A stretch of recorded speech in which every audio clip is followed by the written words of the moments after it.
Okay, it is 9:05 a.m. We're going to start, so thank you for your patience.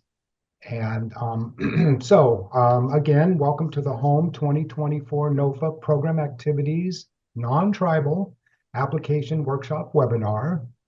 Uh, 2 days ago, we had the tribal one. It was recorded. It will be posted along with the other 4 webinars. The other 3 are projects after today. They'll be posted on our website along with the slide decks.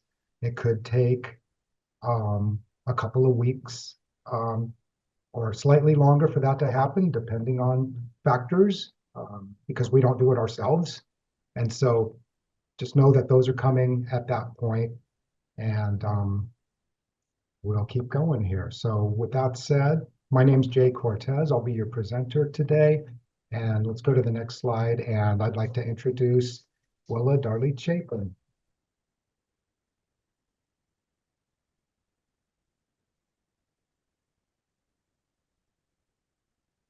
Willa, we can't hear you if you're speaking, so. Sorry about that. You can hear me now? Yeah. Great.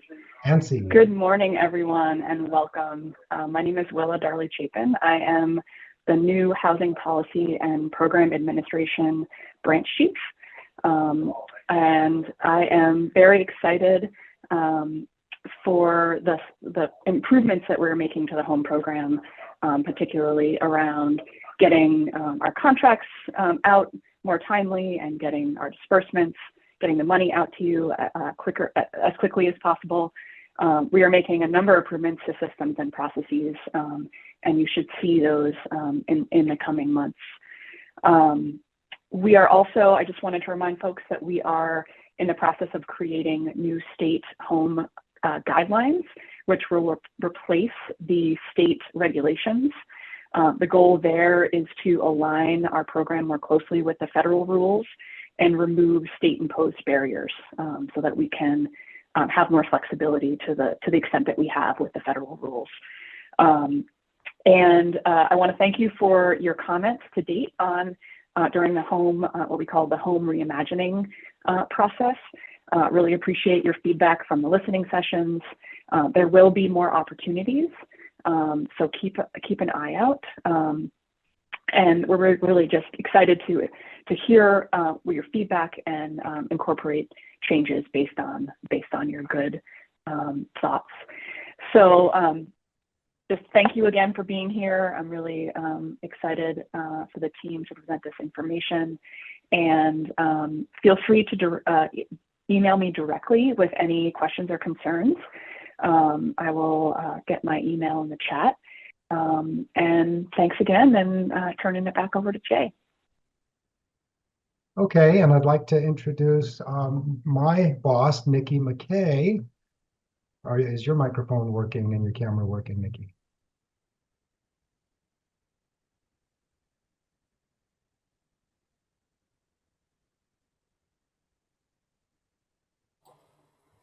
She was here during the practice session, so I know her equipment's working. So let's give a second.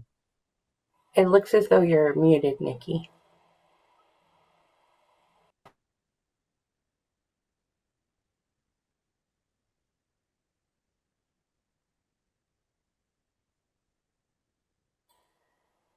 I believe Nikki's having some technical difficulties. Yes. Okay, well, in the meantime, let's take this slightly out of order. And Kelly, would you please introduce yourself? In fact, I'll put up that slide, and then we'll go back to Nikki's slide if she's able to jump in after this slide. Thank you, Jay. My name is Kelly Underwood, and I am the Home Programs Program Manager. And I want to echo what Willa has just shared, that we're really excited about some of the changes that we're making and some of the new processes that we're putting in place. And I'd also like to introduce my staff, which I'm sure many of you know: Vicki Blanco, Jamie Gonzalez, Tony Noya, Paul Monson, and Selena Castellia. And then, of course, you all know Jay Cortez. And take it away, Jay. Okay, thank you. And Nikki, I want to give you a chance to jump in if you're equipment is allowing you to.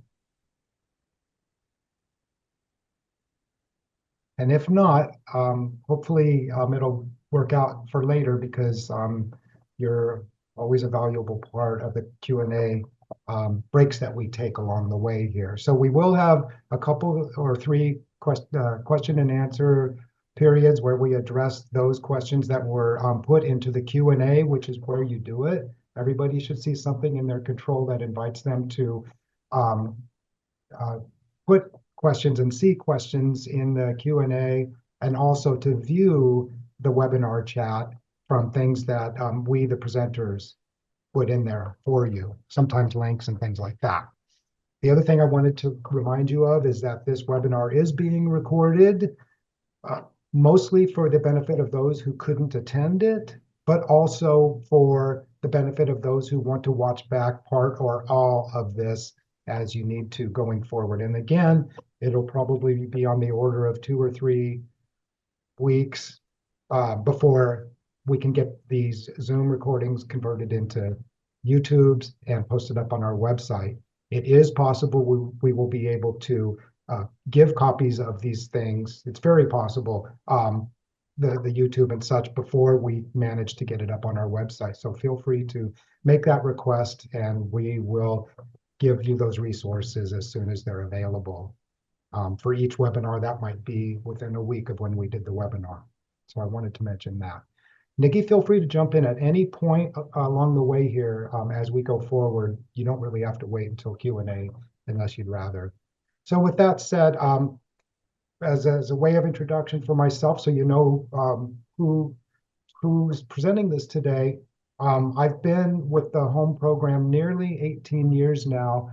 I was a rep too for a number of those years, and then the home program activities manager. And then this last May, I got promoted to senior specialist. And so Kelly's since essentially then the home program activities program manager. I'm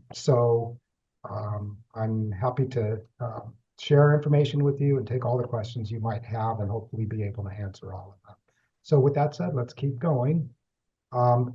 Yes, Nikki. Nikki indicates she might be back in business, so please give it a try, Nikki, and we'll go back to your slide with your name on it. Yes, can you hear me now? And we see you. Great. Okay.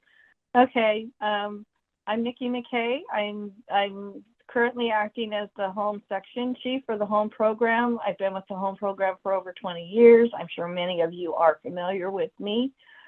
Welcome to the webinar. I hope you enjoy the presentation that we have. And I will be jumping in with the questions that you put in the question and answer section. We will be answering those live. Thank you. Thank you, Nikki.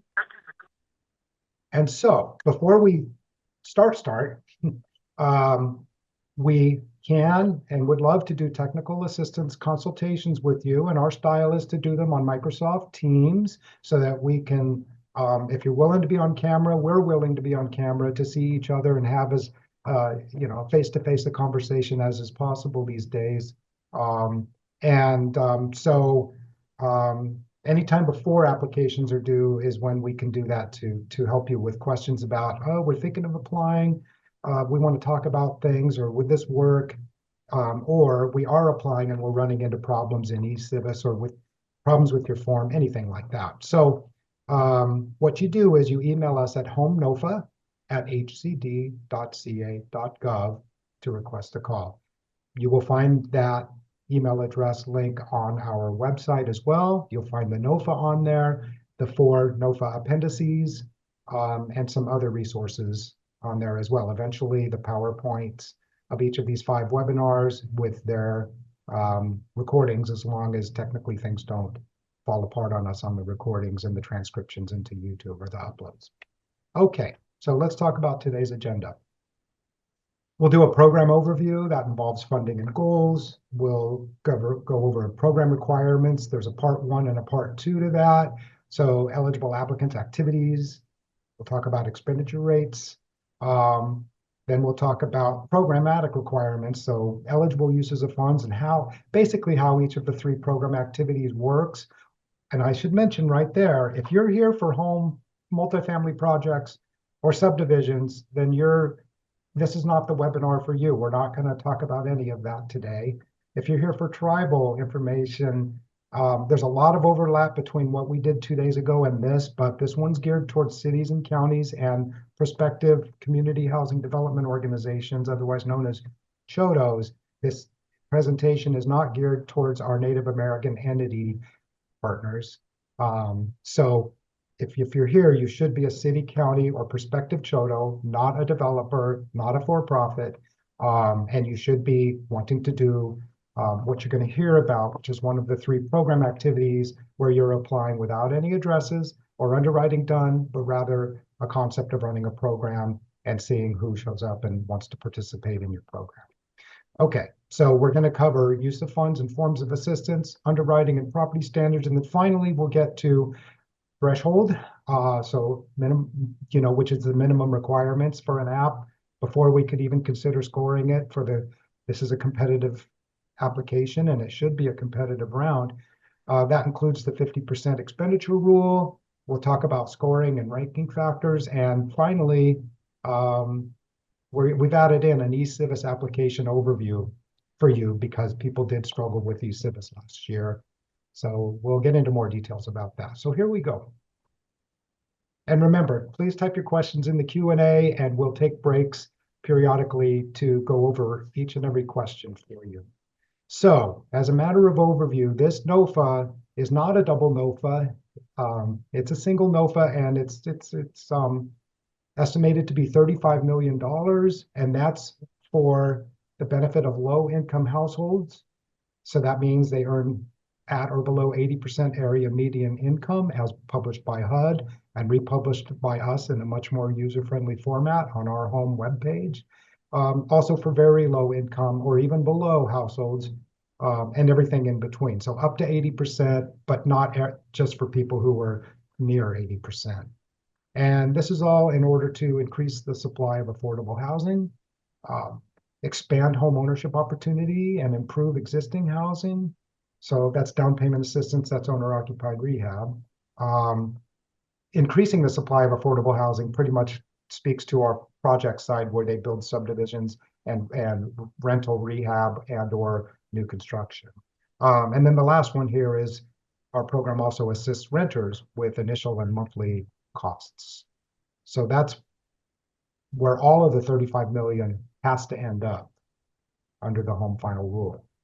So in round numbers, with 35 million, we have to simultaneously attempt to satisfy all of these requirements, several of which are in the state home regulations. Some are federally driven.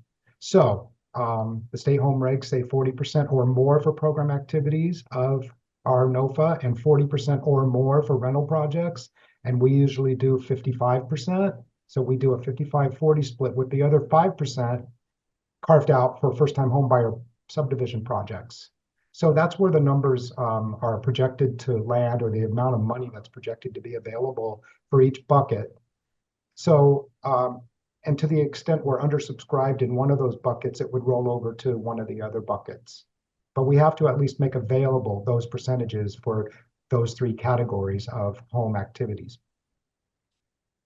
In addition, we have a 50% rural requirement in our state home regulations. So we need to, that sometimes would create a priority to fund applicant A over applicant B because of the need to satisfy the 50% rural requirement in our state home regulations.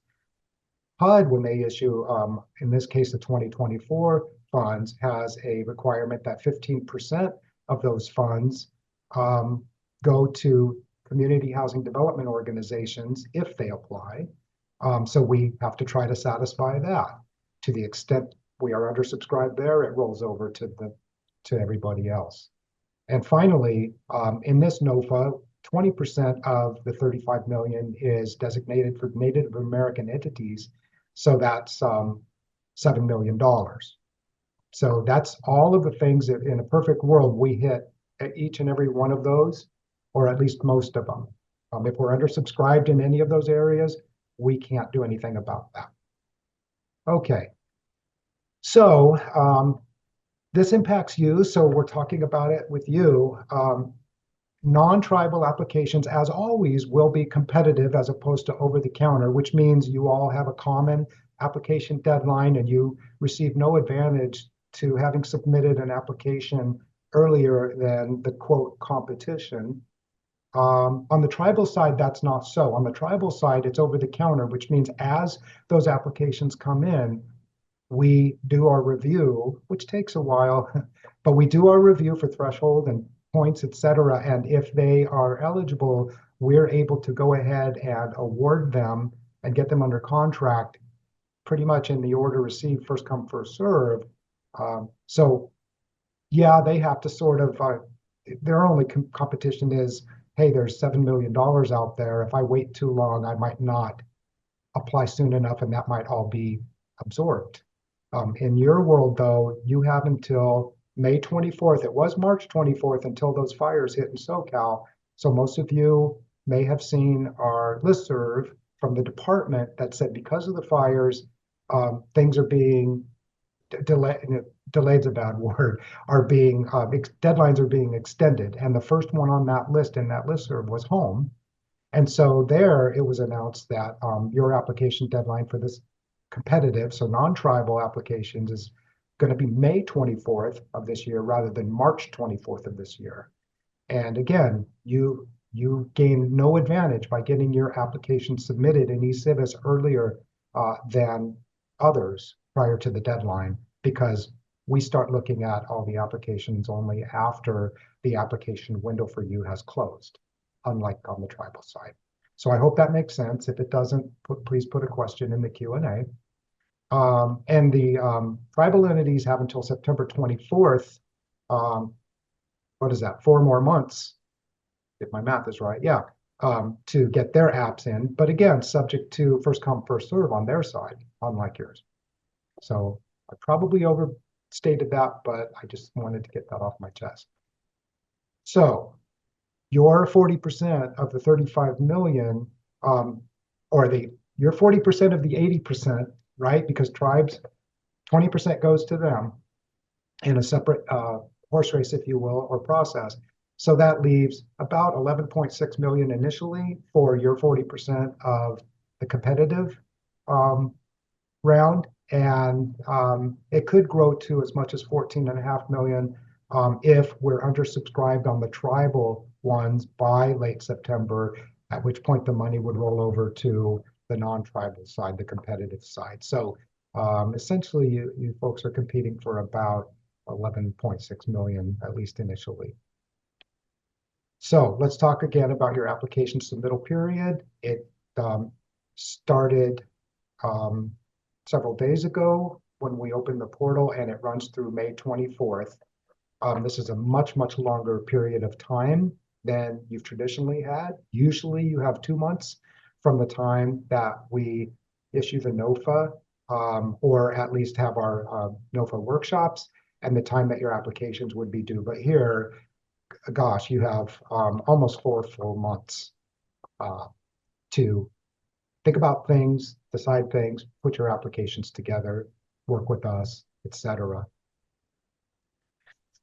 So applications, this is the third NOFA in which you would apply for our funds through the eCivis application portal.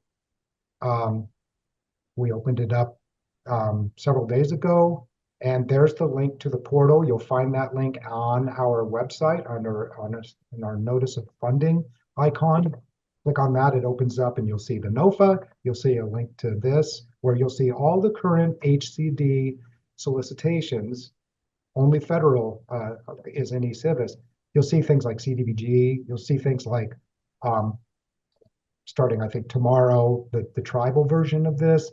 And you'll see the projects ones. By the way, if you see first-time homebuyer project, remember that's not a first-time homebuyer program. Don't click on that. So you're looking for ones that say program activities, and you're going to find 2 versions, and we'll get into this later, main and sub. And you're going to have to do at least one of each. So we'll talk about that in some detail. Also on our website under the resources tab, and Vicky's going to show you this at the end of our session today, that's where you'll find a link to the eCivis Grants Management System user manual and even a webinar that we've put up there for you to assist you if you're having difficulty in registering, logging on, and that sort of thing for eCivis portal. So let's talk about what's new this year versus the last NOFA. So the last NOFA was called the 22-23 NOFA. It was a double NOFA based on HUD's 22 and 23 funding allocation to us. It was a huge NOFA, 120 million. This one's 35 million. It's a single NOFA, and we're not bringing money in from disencumbered contracts or anything. So this is really, truly our available HUD funding from 2024.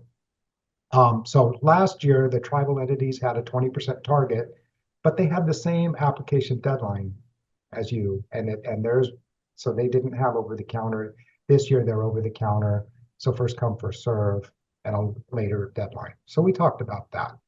Last year, the scoring factors, and all the years I've been here until this year, the scoring factors were all at the bottom of the NOFA in case you wanted to look at the point factors and see how we score them up, what it's based on. So this year we developed a NOFA Appendix D and put all of the scoring factors first for projects and then for programs at the end in NOFA Appendix D. You'll find that as the last of the 4 appendices after our NOFA itself on our home webpage. The next one is last year we brought back the 7.5% general admin bump for TBRA to bring it up to add to the 2.5% admin for a total of 10% general admin, but it had an overall cap. And indeed, last year we hit that cap. And so we had to score up all the TBRA applications, even though we were undersubscribed overall for programs. And we were able to award the bonus admin to only those who had scored the highest.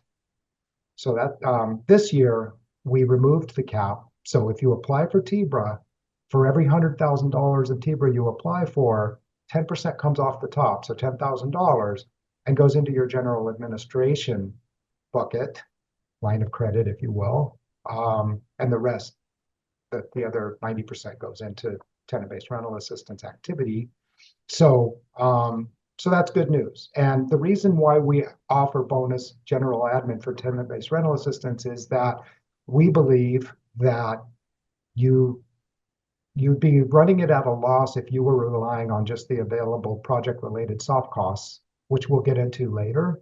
So this is an acknowledgement that it is a little bit administratively intense to run TBRA, and we'll talk kind of about why later. So that's our way of helping you be able to afford to do it in-house, or to a popular model is to outsource it to another home grantee or to a public housing authority who runs Section 8 in your area. So that's enough about the third one. The fourth one is until this year, so last time around, we didn't have a requirement that if you're going to say on your application that we've declined a HUD 2024 allocation, basically we're trying to claim our 50 bonus points as such. This year, for the first time, we're requiring you to provide evidence to us with the application that you requested or you refused HUD's allocation, and that they acknowledged it and said, okay, basically the money would roll over to us if that were to happen after HUD offered you a 2024 allocation. And so we give you 50 bonus points for bringing us some more money. Relatively new things are that in the 2019 NOFA, last time we saw this, any position named on the authorizing resolution could sign a home contract. But starting with last year's NOFA, the mayor must sign the home contract, in other words, the standard agreement with us, unless there's a city ordinance that allows another position to sign the city's contracts. And so we would have you'll see in eCivis, it says, is this so that you have an ordinance that allows someone other than the mayor to sign contracts? And if you answer that yes, then it says, okay, fine, upload that ordinance, prove it. So that's relatively new. Secondly, CHODOs used to work under a 3-year department certification without having to reapply as a CHODO. But at this point, CHODOs must always submit a CHOTA certification application with a NOFA application, whether for programs or for projects. That's based on the HUD final rule, the home final rule with HUD. Okay. Just a second. I will post that very shortly. Okay. Third, HCD, we checked. In the past, we would check your single audit status with the state controller's office. That was a couple of NOFAs ago, maybe 3 NOFAs ago, the 2019 one, the last time we weren't in eCivis. But since then, cities and counties must upload the exemption letter that they wrote to the Federal Clearinghouse and gave a copy to the state controller's office. That's what SEO stands for. So you say, hey, we didn't spend at least $750,000 in this last fiscal year that ended 9 months ago, because these are due March 31st. So we're always talking about the last ended fiscal year. So you either give us a copy of the exemption letter that you sent to the state controller's office saying, don't look for our single audit because we don't owe one and here's why, or you're going to upload your single audit, evidence of your single audit, or if nothing else, evidence that you're in process on your latest due single audit. I believe we revisit the single audit shortly, so I'll leave it at that for now.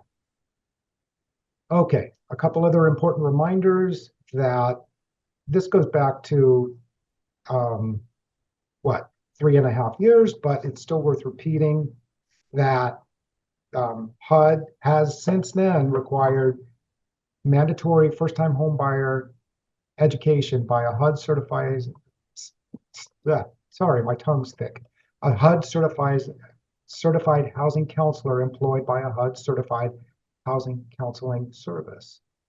Good news is those can be done remotely. So no matter where you're at or trying to run your program, you can outsource that to a distance provider. And there's a link there that you'll be able to click on when you get a copy of the slide deck. You could also Google it pretty easily. But anyway, that's where you would find a list of HUD approved service providers. And you could kind of shop that around, look for reasonable deals, things that you could afford to pay out of your home activity delivery costs, or actually general admin, depending on if you end up with a successful project or not. So don't lose sight of that. Also, as I said earlier, the Home 2019 NOFA was the last one that we handled outside of eCivis, where you were actually filling out forms and submitting them on a CD and that sort of thing electronically to us. But now it's been in eCivis ever since, and so we'll talk about more about eCivis in a minute, and the link is found in several places. Okay, let's talk about program income requirements as a reminder. So quarterly reporting is required for home program income and program income admin, in addition to annual performance reports. So if your jurisdiction's ever had a home contract and ever loaned out any home funds, then you owe us annual performance reports for home each and every year, period.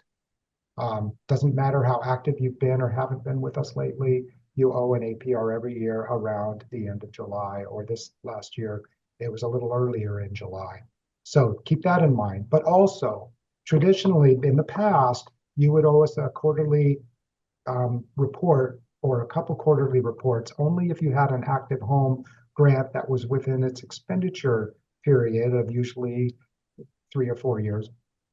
But the change is that in any quarter in which you're expending any home program income or PI admin or recapture funds, that triggers the need to give us submit to home@hcd.ca.gov, where you've always submitted APRs and quarterlies.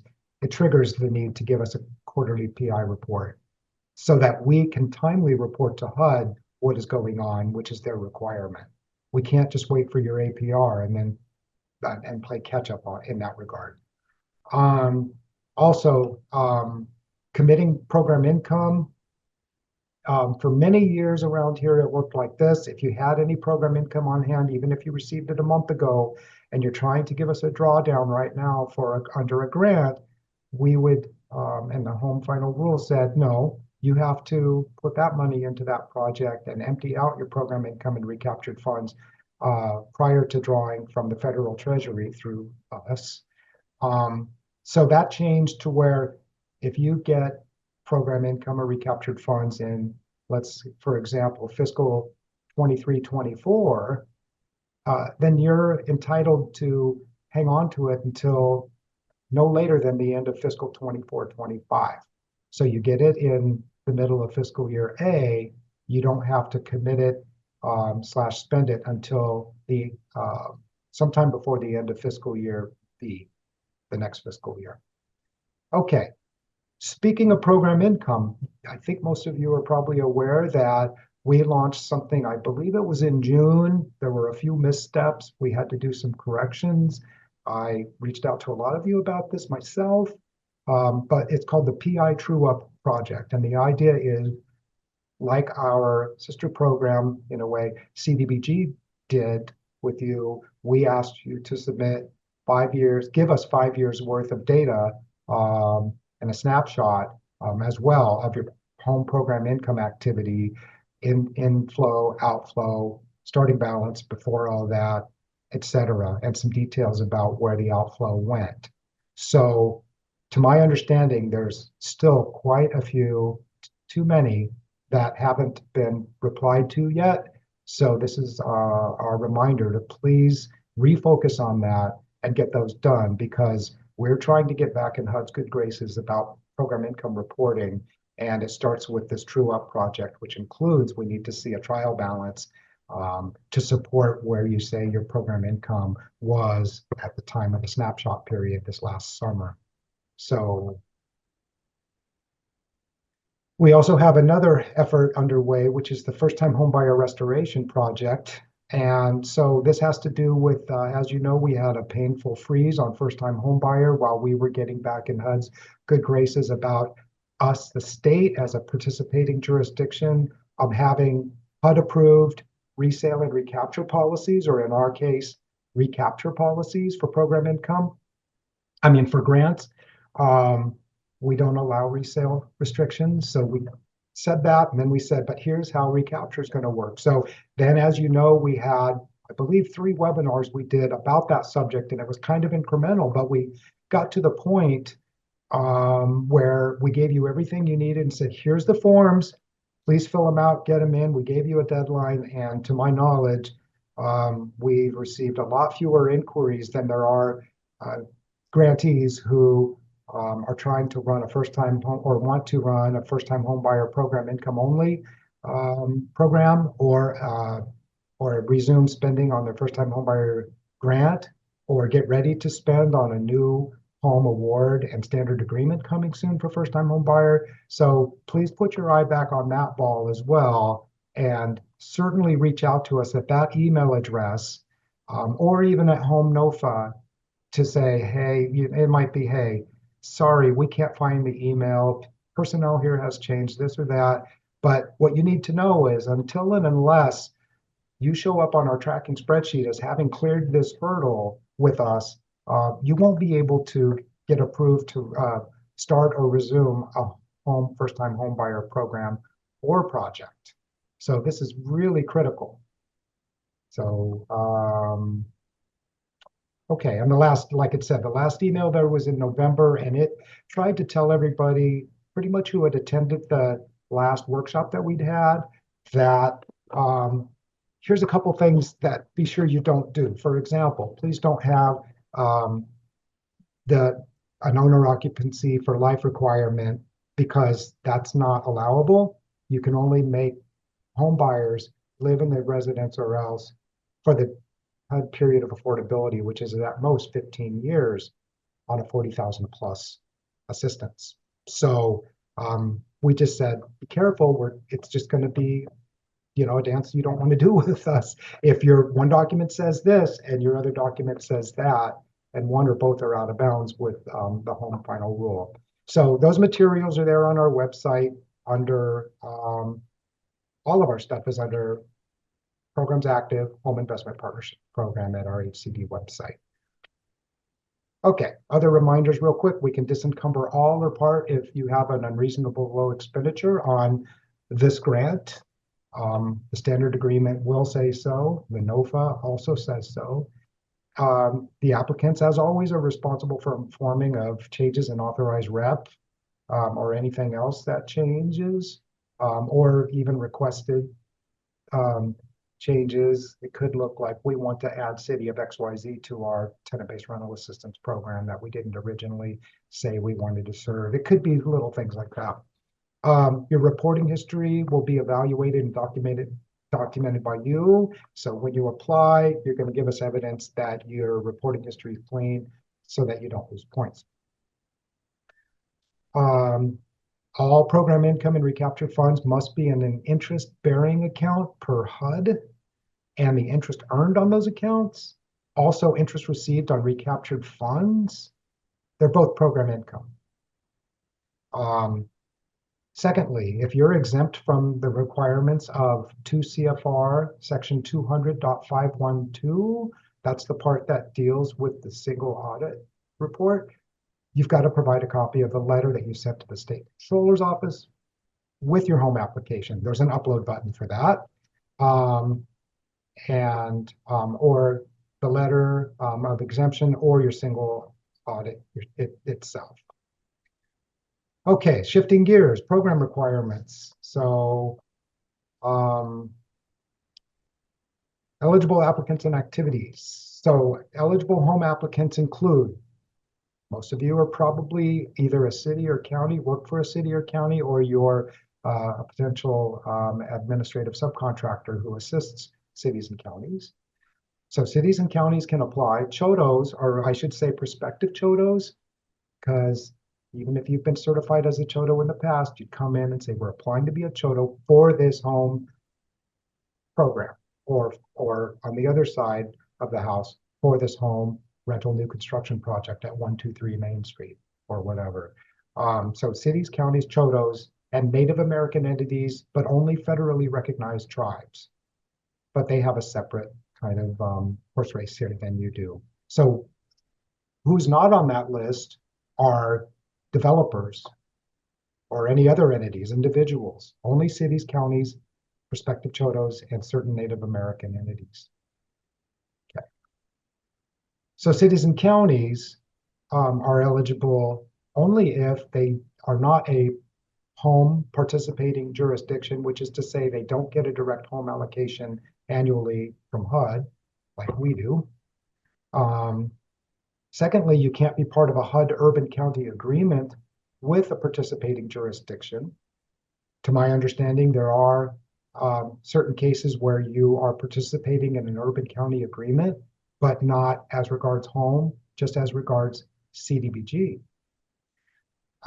So we've already screened for that, scrubbed for that, and as far as we know, NOFA Appendix A, list of state home eligible jurisdictions, correctly reflects who is not on these three lists and therefore is eligible to apply and represent eligible areas in which a home program or project could be run.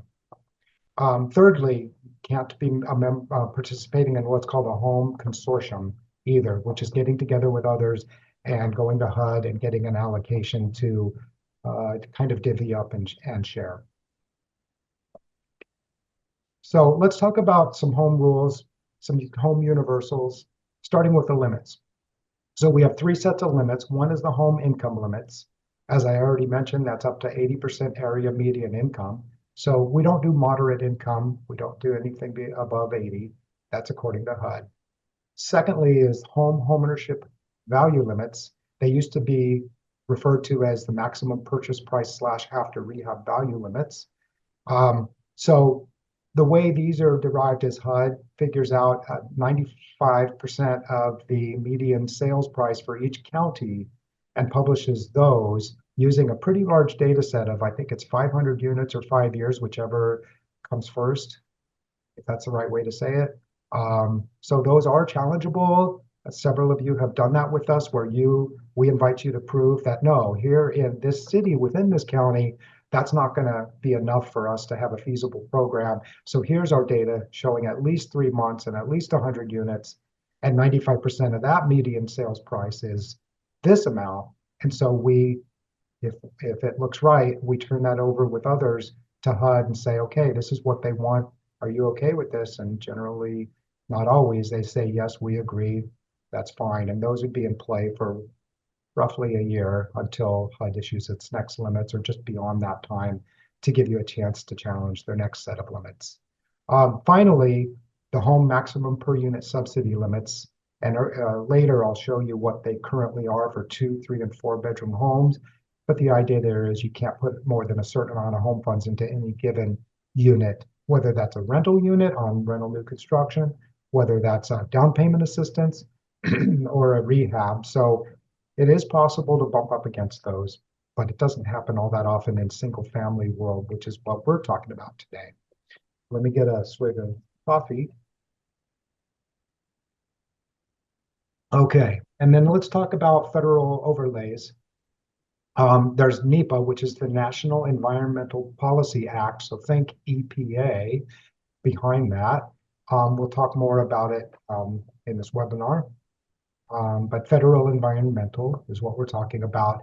CEQA always exists, but my understanding is it's easy for cities and counties to, they know what to do at the local level, and it becomes, what I hear is ministerial, and therefore it's pretty much takes care of itself for single family projects. That's my understanding, but we're talking about federal overlays here. Federally, these slides are slightly out of order, but so I'll say it in the wrong order. The third one says 2 CFR Part 200. So that's known as the Uniform Administrative Requirements. And these are, this is an overlay that applies to all federal funds, whether you're talking about Caltrans, CDBG, Home, all kinds of federal programs that are out there are all subject to that from the Office of Management and Budgets. And part of what's in there, besides the fact that you have to document all the expenditures of federal funds, which is like time tracking for your admin and project-related soft costs. I'll reiterate that later. But also, they have rules about procurement. So if you're a city or a county and you want to hire an administrative subcontractor, then you have to issue a request for proposals, RFP, and there's certain procedures that they specify about how to properly do that. And so you'll find all those details in 2 CFR Part 200. If you hire a subrecipient, which is either another unit of local government or a nonprofit who will not flat fee you, but is willing to work for time and expense just as you must, using home funds, admin funds, or project soft cost funds, you could just do a subrecipient agreement with your subrecipient of choice under those conditions and not have to do a procurement procedure. Now let's talk about the 3 eligible activities. So this is just the overview slide. It's going to go quick. We have first-time home buyer, used to come in 3 flavors. Now we've got 2. The first is acquisition only.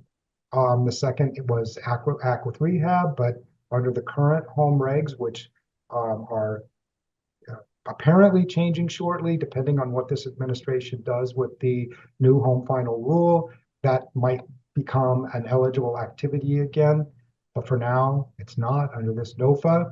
And then infill new construction. And so we'll get into what those look like.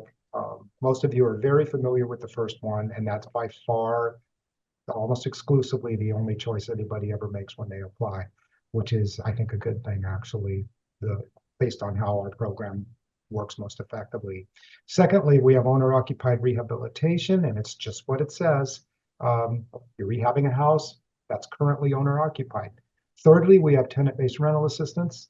Tenant-based means they could carry the assistance with them to a new living quarters if they needed to, midstream, that sort of thing. So it's their choice. It's not project-based. CHODOs, if there are any here, can apply for only first-time home buyer and not acquisition only, but infill new construction, because the CHODO has to be in the role of a developer. And you can't do that when you're just giving down payment assistance. When I say giving, I mean loaning.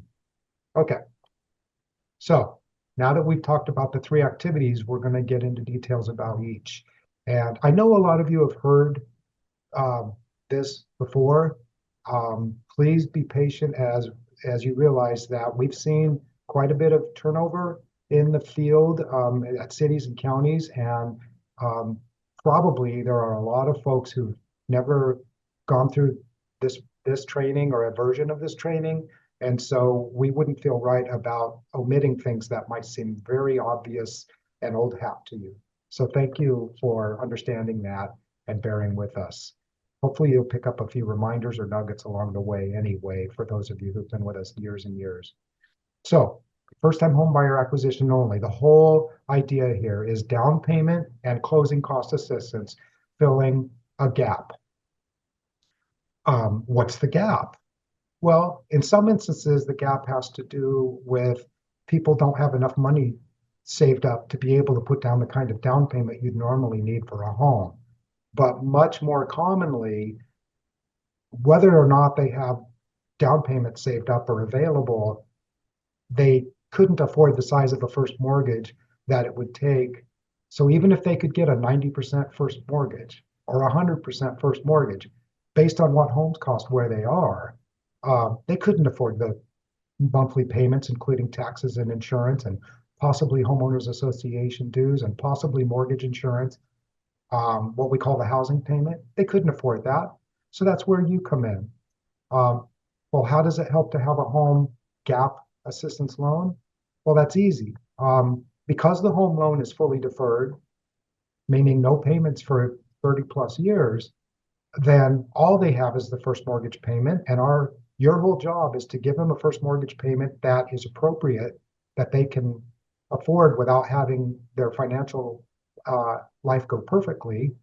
And you just have this, what we call silent second loan, that's lurking in the background, that hopefully someday they sell the home before 30 years from now, or they refinance it, or they decide to start making voluntary payments, et cetera. So you're filling that gap, and with the help of our home money, we're able to shrink their first mortgage to a size that's kind of like Goldilocks, not too small and not too large. It's just right. And just right, which means, second bullet point, you must, the amount of home assistance must cause the borrower's payment, obviously on the first mortgage, we don't have a payment on ours, to be within what we call debt to income ratio minimums and maximums. So example, the household income is $5,000 a month. A debt to income ratio of 30%, 30% of 5,000, 1,500. That would represent their, if 30% were your maximum debt to income housing ratio, you would make sure that their first mortgage payment, including, like I said, taxes, insurance, and whatever else is built in, wouldn't exceed that $1,500, because that $1,500 represents 30% of the household monthly income. So that's the whole concept there. Third, you can't require, and I mentioned this earlier, but we're reiterating it here, you cannot require owner occupancy beyond the federal period of affordability. I've been in home single family programs my whole 18 years here, and I can't remember a time when I went out and monitored, looked at files, and I can't remember a time I didn't see that your promissory note and or your deed of trust said in so many words, you got to live here for the life of the loan, or else this loan is due and payable. So now, finally, remember I said, please get those first-time homebuyer restoration packages in. We are actually, for the first time, looking up front at your promissory note and deed of trust and saying, hey, we need to make sure these don't say that anymore, because you can only require a home buyer, and this applies only to home buyers, to live there for the life of the loan. You can't. So you can require them to be there for the 15-year usually period of affordability, but that's it. After that, yes, believe it or not, they could move out and rent it out and do whatever, and your loan would just continue. Okay. Fourthly, the assisted amount must not exceed the home maximum per unit subsidy limits.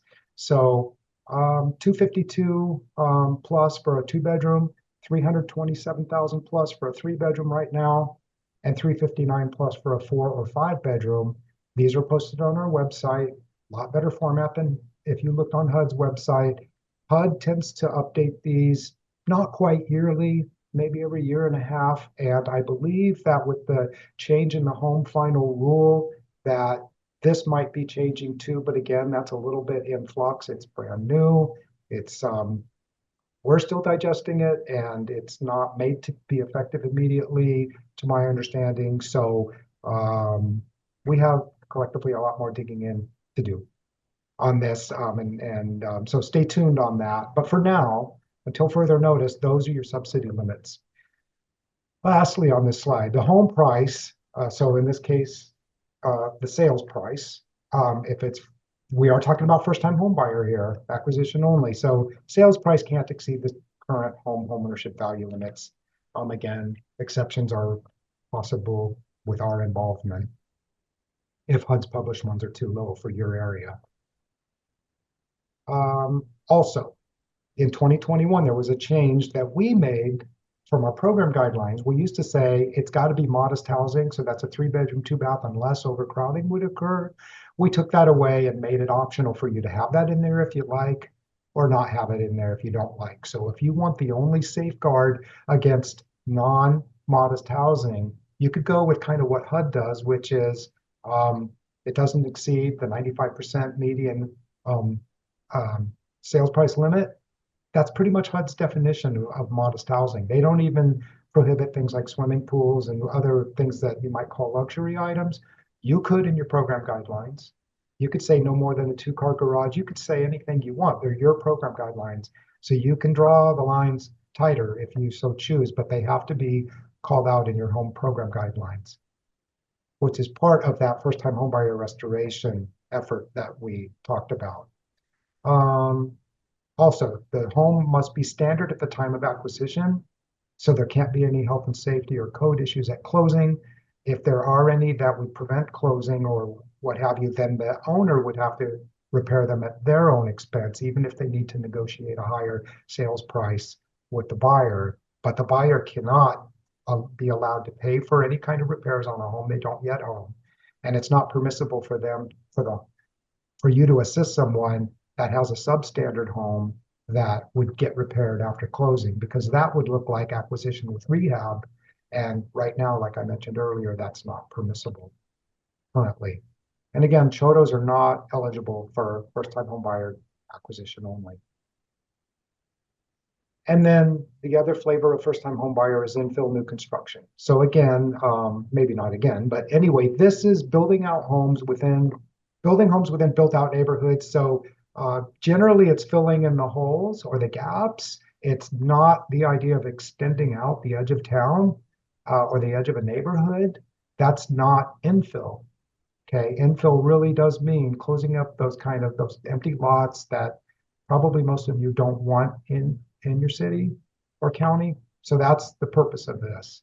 And this requires scattered sites, no more than 4 dwellings within 2,000 feet. So you come to us with this application, you have to say, it could be things like, we, the city, happen to have some, lots that we own, and we want to, basically sell these lots, build a home and sell the lot with the home to a first-time home buyer. And where home funds come into it is when you assist them, when the first-time home buyer buys your home, that's when they receive, and you draw home funds from us to assist that home buyer, just like you do when it's not infill new construction and it's just community-wide choice on those. It's always community-wide choice. It's never you got to buy in this subdivision or anything like that for home, unless you're doing a home subdivision project. But this is not a projects webinar. This is a programs webinar we're in. Okay.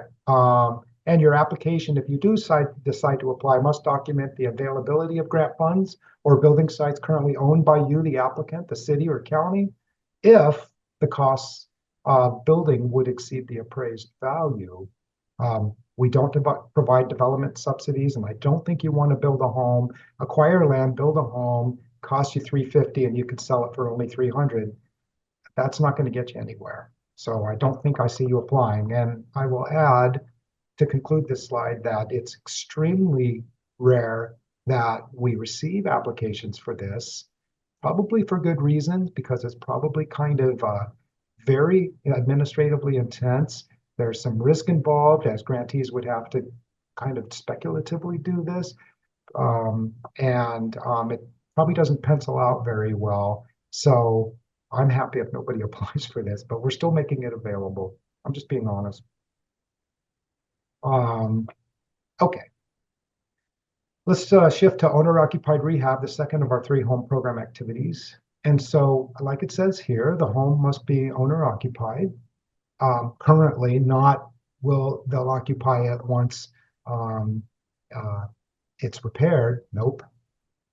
It must be the primary residence of those who are currently occupying it. And it has to start out as a substandard home. What does substandard mean? It means has to have at least one substantive health and safety and/or code violation, and at the end of the project be made from substandard into standard.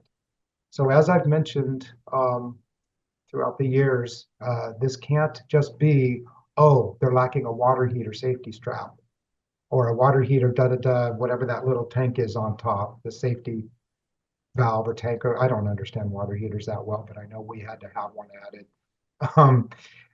This sort of, and it can't be just a missing, some smoke detectors missing or carbon monoxide. No, it goes beyond that. And usually it's very rare that we see one of these that doesn't get into the actually tens of thousands of dollars. Because usually people have a number of issues. You're usually dealing with older homes. It could be as severe as foundation issues, foundations crumbling, electrical falling apart, so to speak, that maybe can't even be repaired, has to be rewired. Plumbing, similarly, roofing, siding, all kinds of things can go wrong with homes that need some serious attention. That's what this is for. It's not a remodel program. In that vein, if you do help somebody with that's substandard by what I just talked about, yes, there can be some general property improvements. Examples: fresh coat of paint here and there or throughout, fresh carpet here, there, or throughout, fresh countertops, various things like that. But those are limited to 15% of your overall rehab costs. So when we look at, and we will, when we monitor, or when you're later, you'll see sometimes you're submitting things midstream for our approval along the way on a project. When you're writing up, you have to categorize everything on your inspection report as this falls under health and safety, and weatherization, code, whatever. So kind of, sorry to say it this way, it has to pass the smell test. There were a few times I was monitoring and I saw things that were not labeled as general property improvements that clearly were, because they didn't make the case that the carpet's torn or a little threadbare and it's a trip and fall hazard, or it's soiled and it's, so soiled that it's kind of, probably bacteria laden and or moldy. And, so if you got to be able to defend why you didn't call something a general property improvement, more or less. Okay, last but not least, for owner-occupied rehab, if you determine that it's actually cheaper, and this does happen, to tear down and replace structure rather than to rehabilitate it, we have a form for that. We have a management memo from that's been out many years that we haven't had to modify because nothing's changed. And it essentially says, okay, you're going to give us this, this, this, and this, photos, work write-up, inspection report, contractor bids. You're going to give us your kind of whole rehab package or reconstruction package. You're going to say, see, this is what it would cost to rehab. Here's proof of that. Here's what it would cost to just tear it down and start over using these floor plans, what have you. If you make your case it's cheaper to tear it down and replace, we will sign off on that and you can keep going. If and only if. Okay. For tenant-based rental assistance, that's our third activity. And so this represents rental subsidies to tenants, monthly rental subsidies. So the idea here is to fill the gap. So much like in first-time homebuyer world, where take that family with 5,000 income and you wanted to limit their outlay to, let's say, 30% of their, in that case, gross income. So that was that 1,500, right? 5 times 3 is 15. Well, here, if a household, whatever their income is, you're trying to limit them to 30% outlay per month of their adjusted, so a little lower than gross household income, or in some cases between 10 and 40% if you're going to let them receive credit or pay the difference under the what we call the voucher model for upgrading or downgrading from your rent standard. So there's a lot there. We won't get into all the details here. This is not a TBRA workshop, but all that to say, the whole idea is to get households, the baseline is you want to get them to 30%, just like Section 8 does. They pay out 30% of their income and you pay the rest of the rent. Okay, don't confuse that with they pay 30% of the rent. Nope. 30% of their income goes towards rent and theoretical utilities that aren't included, that aren't paid by the landlord, and you fill the gap month after month after month. Okay. Secondly, you can also provide security deposit assistance under a California law that fired up 7 months ago, I guess it is. The security deposit can't exceed 2 months rent unless it's furnished, in which case it's 3 months, and there's maybe some other ins and outs or exceptions, but generally speaking, heads up on that. So you can give them the money for security deposit assistance. You're giving them the money for rental subsidies. These are obviously not loans. Thirdly, you can also give them utility deposit assistance for those few situations. I don't see it that much out there, but that's valid use as well. But you couldn't just offer that kind of program. You could have a security deposit only program. You could have a rental subsidy, monthly subsidy only program. Most common, you'd have bullet points 1 and 2 here, rental and, if they needed it, security deposit assistance. Only for those who are getting into a new rental after you help them, once you agree to help them, not for ones who you're helping in place. Which, by the way, before I forget, if you're helping them in place, please keep in mind, they'd have to have a new lease agreement with the landlord. Even if they've been with that landlord a while, that has to coincide with the start of your assistance. Okay. So fourthly, the rent plus the utility allowance, again, that's for theoretical utilities off of a utility allowance schedule. Those together can't exceed the rent standard that you'd have to set, and we have you put it in your TBRA program guidelines. So for the certificate model, that's a true statement that rent plus utilities, what we call gross rent, can't exceed your rent standard for certificate, period, no exceptions. The rent standard, you're saying, well, what's the rent standard? Okay, glad you asked. That must usually be between 90 and 110% of HUD's published fair market rents. Keep in mind, this has nothing to do with whatever rents we publish on our website for home assisted rental projects. That's a separate thing. So HUD FMRs, they publish them every, I think, October 1st or so, and we try to keep you updated on that, but you keep an eye on that. And you can set your rent standard at anywhere between 90 and 110% of that, or of if you find that HUD has published small area FMRs based on certain zip codes where you are, you could latch onto those as well. So if you were to read the home final rule at 24 CFR Part 92, by the way, and read the part about TBRA, you'd see it either says it there or it points to the Section 8 regulations, and it says it there. So between all that, that's where we came up with what we put on the slide here, just so you know. Lastly, for TBRA, at least 90% of the households that you assist, so 9 out of 10 households, must be at or below not 80%, but 60% of area median income. Okay? Then the other 10% that you serve could be between 60 and 80%.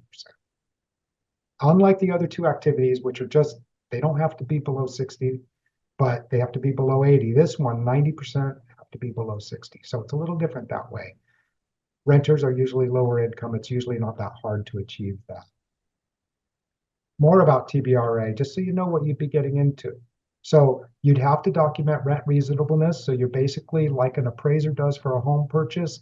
You'd be the appraiser, as it were. You'd use, there's a good form out there from HUD that we've, I think, supplied to you. But basically, you look for comparables for that unit and make sure that no matter what, that's a reasonable amount of rent for what they're getting. So it has nothing to do with being within your rent standards, because you have to satisfy that requirement. But here, the rent has to actually be reasonable for the particular unit that they want to keep renting or that they want to start renting. Secondly, you have to perform a housing quality standards inspection and clear the unit. It's basically very health and safety oriented. Does it have a working stove? Does it have running water? Does it have working electricity? These things.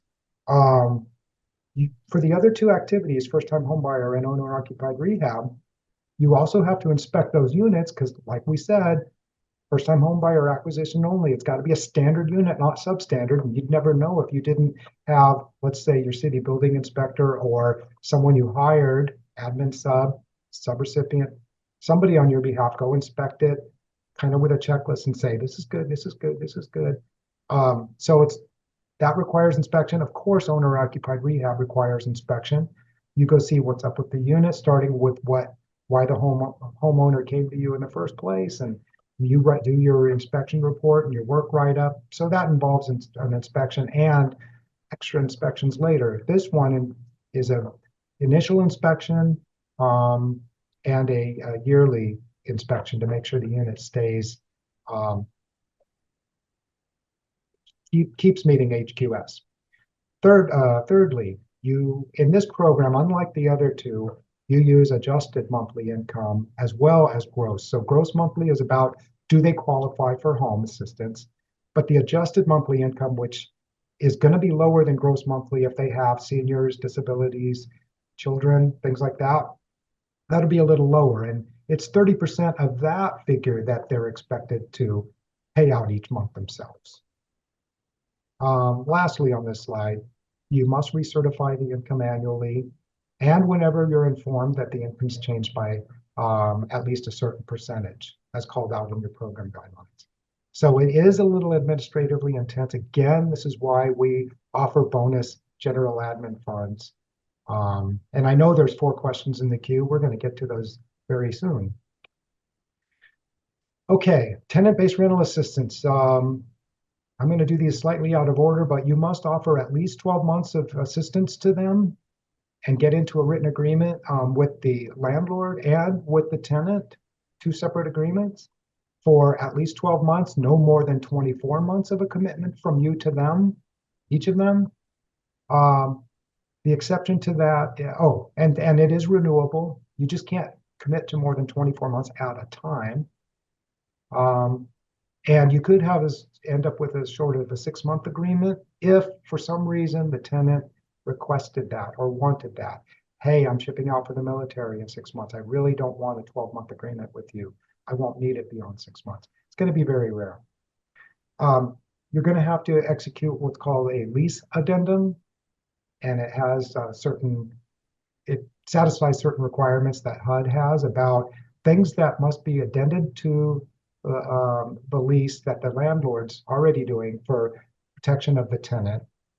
Another document you'll have to execute is a Violence Against Women Act addendum, also for tenant protection. Mostly abused or victimized tenants, so they can't be kicked out if the abuser's kicked out and this sort of thing. And I already mentioned the last bullet point. You're doing a couple written agreements each time. So now we're past all the activities. This part will go pretty quickly. So the funding limits this year, the most you can apply for this year, if you are a good recent spender, is $1 million.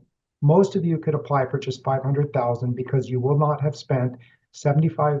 I'm stealing my own thunder here, but on a future slide here, you'll see if you spent 75% plus of recent home grants, you could apply for more than the standard. The standard is 500,000. So that's what you can kind of anticipate, unless you've just been spending real well in the last 3 contract rounds we've had. And this year, 500,000 is also the minimum you can apply for. Okay, and those amounts you apply for, it's going to include general administration that will take off the top from that typically 500,000, and it incorporates project-related soft costs as well. What we're calling that now because that's what HUD calls it. We used to call it activity delivery costs or ADC. So please get used to that shift in terminology. So here's the expenditure rate detail. So if you spent on this 16-home, 18-home, and 19-home program activities contracts, which are the only ones by May 24th that you will have had a real chance to spend on. If you had any or all of those collectively, if you spent 75% or more, then you can apply for $1 million this time. If you spent 50 to 70, almost 75%, 700,000, and for everybody else, 500,000, as long as you meet the 50% expenditure rule, which we'll talk about shortly. And please never confuse this with the 50% expenditure rule. It's apples and it's oranges. It's a whole different thing. Different contracts are in play. So try to keep these separate in your mind. This has to do with two things: how much you can apply for, and later we'll see it also has to do with points, bonus points you can get. It's not the 50% rule here. Okay. Finally, we are about to have a break, but first we're going to address the questions on the table. And Nikki, would you please take it away for this part? Okay, we have several questions in the inbox. But before we do that, there was a question submitted that Willa is going to address. And the question is, does the information being presented today reflect the changes in the final rule update that was just published? Thanks, Nikki. I figured I'd take this one, and I did respond in the Q&A, but I wanted to make clear that no, the 2025 home final rule was published in early January and was to become effective in early February.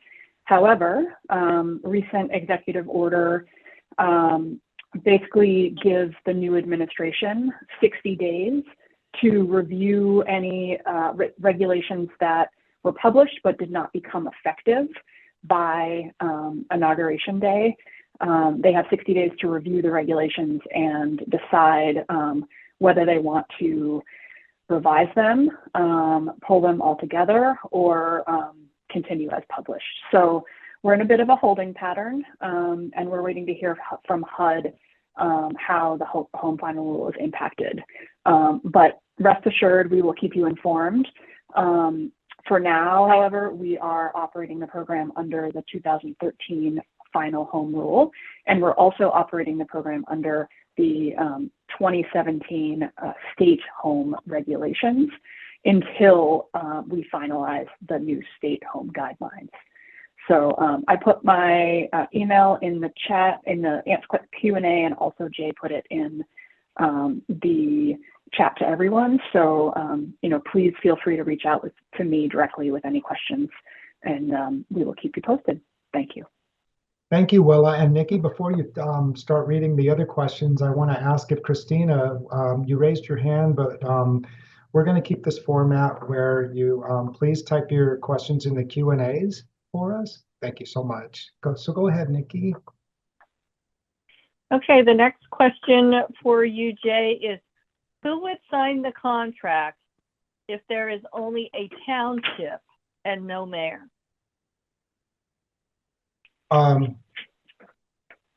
I will take a stab at this, Nikki, and Nikki or Willa, I would invite you in behind me on this, but my best guess is, I guess in what I would think of as a rare instance where a city or town, when I say cities, I always mean, I know there's a lot that are, say, town of Yountville, town of Mammoth Lakes, town of Paradise. I get that.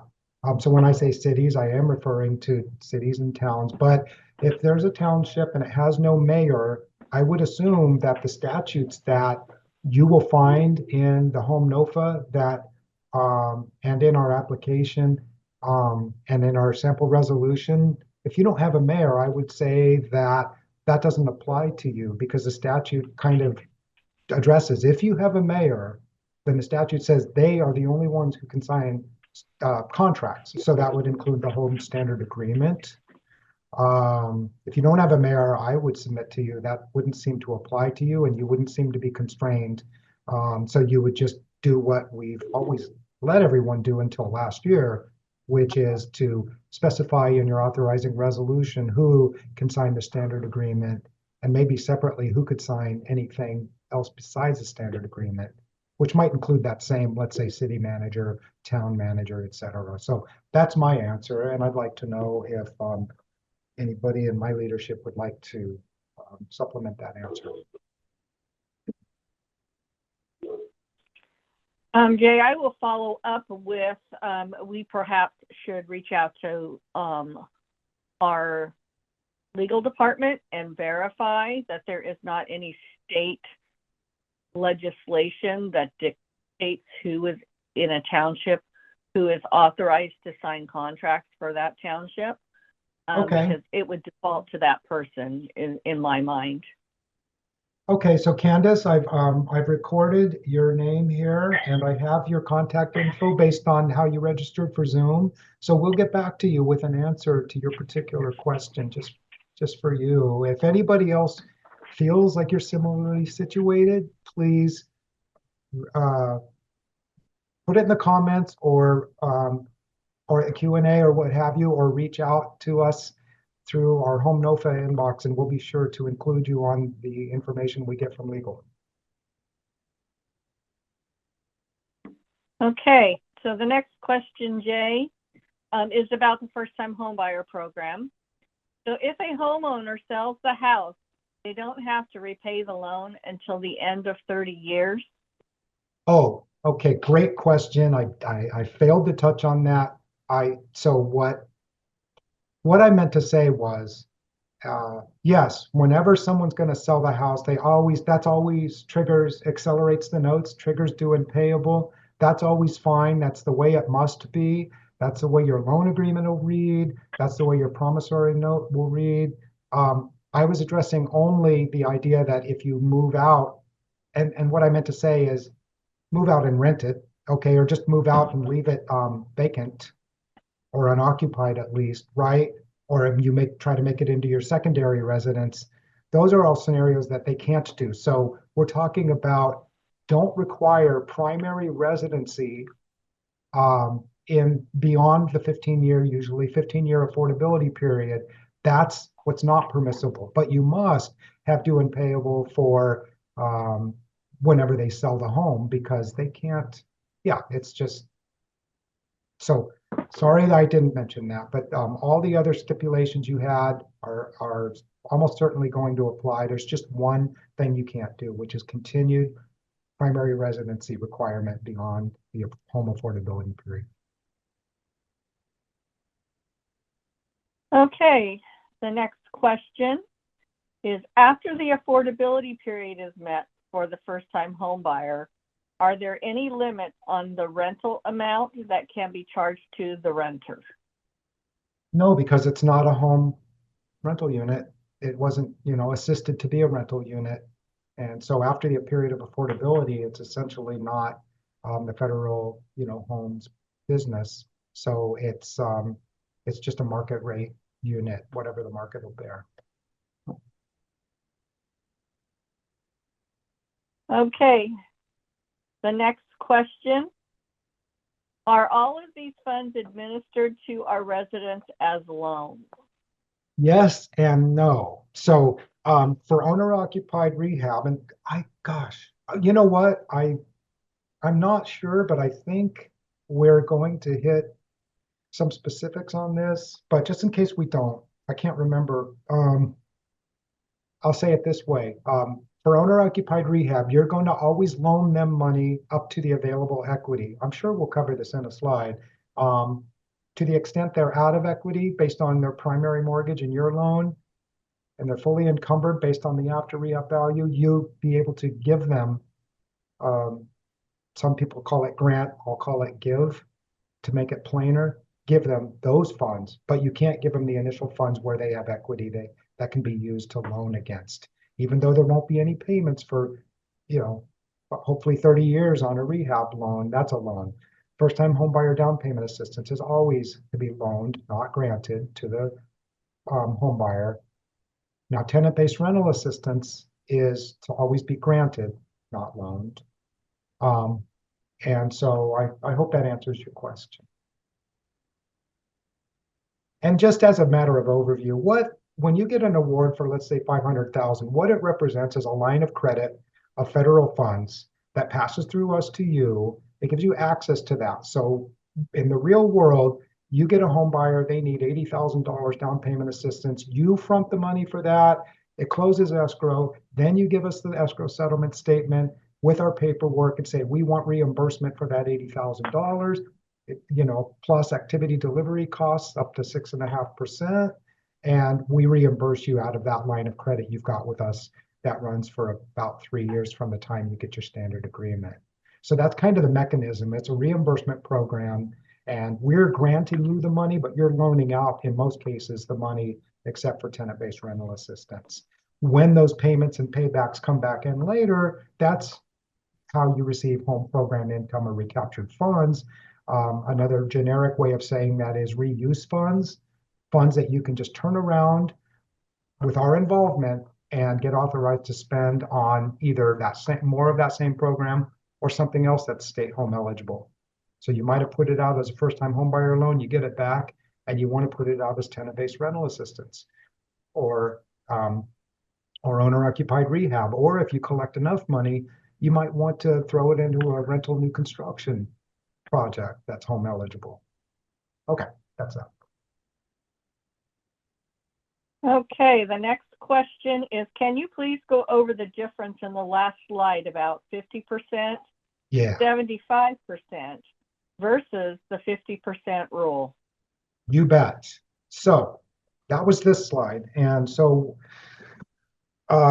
shortly we'll get into the 50% rule, because basically that says, look, if you're applying for more for some home program activities funds, that's fine as long as you're not sitting on most of your recent home program activities grants. The idea is you could still be spending on that. You don't need the money compared to the grantees who are out of money or haven't been with home for a while or spent all their money. So that's what we call a threshold issue.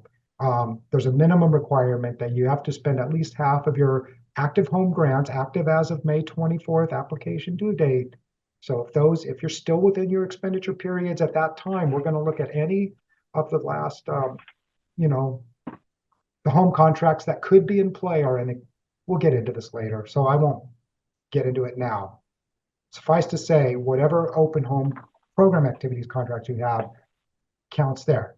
In this case, we're not looking at open because 2016 couldn't be an open contract. They're all done.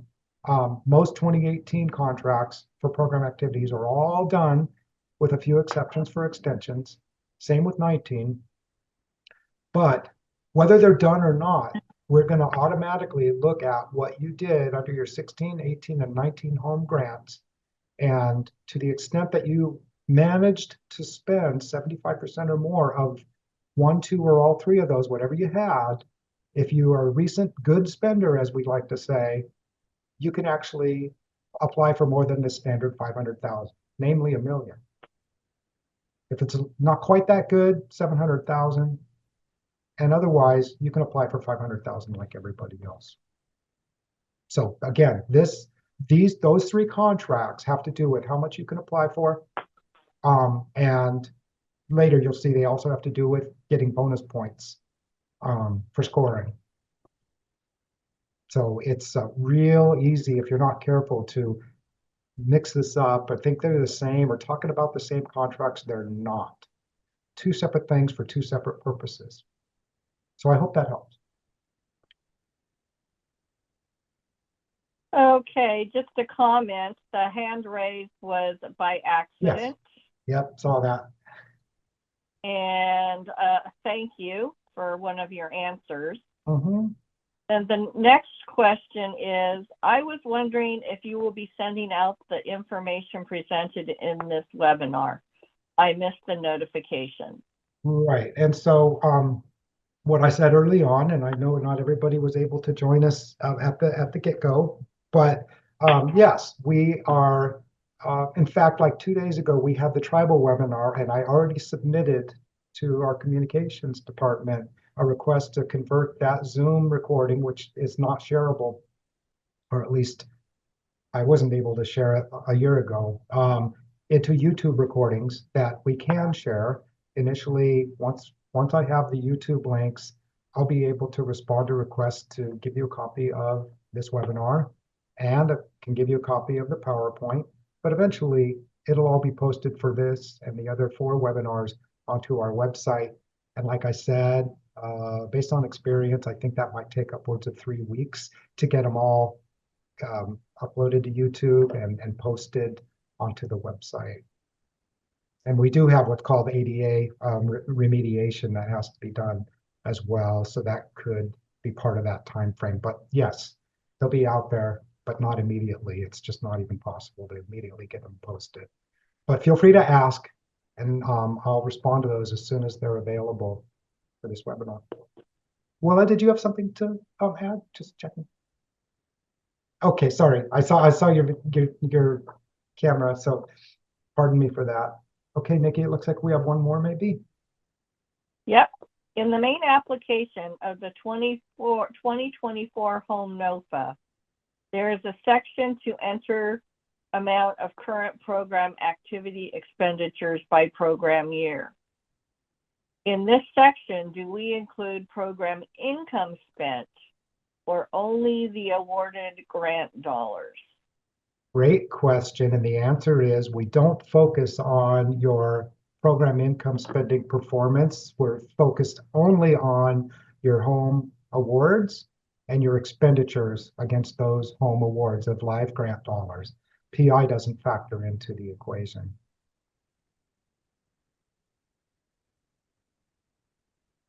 Okay. Okay, that does it for the questions that were currently in the queue. Okay. Oh, wait, yeah. nope, here's one more. Sorry about that. Sure. Could you please post a link for the first-time home buyer program? Also, could you please include a phone number for a program coordinator in Southern California?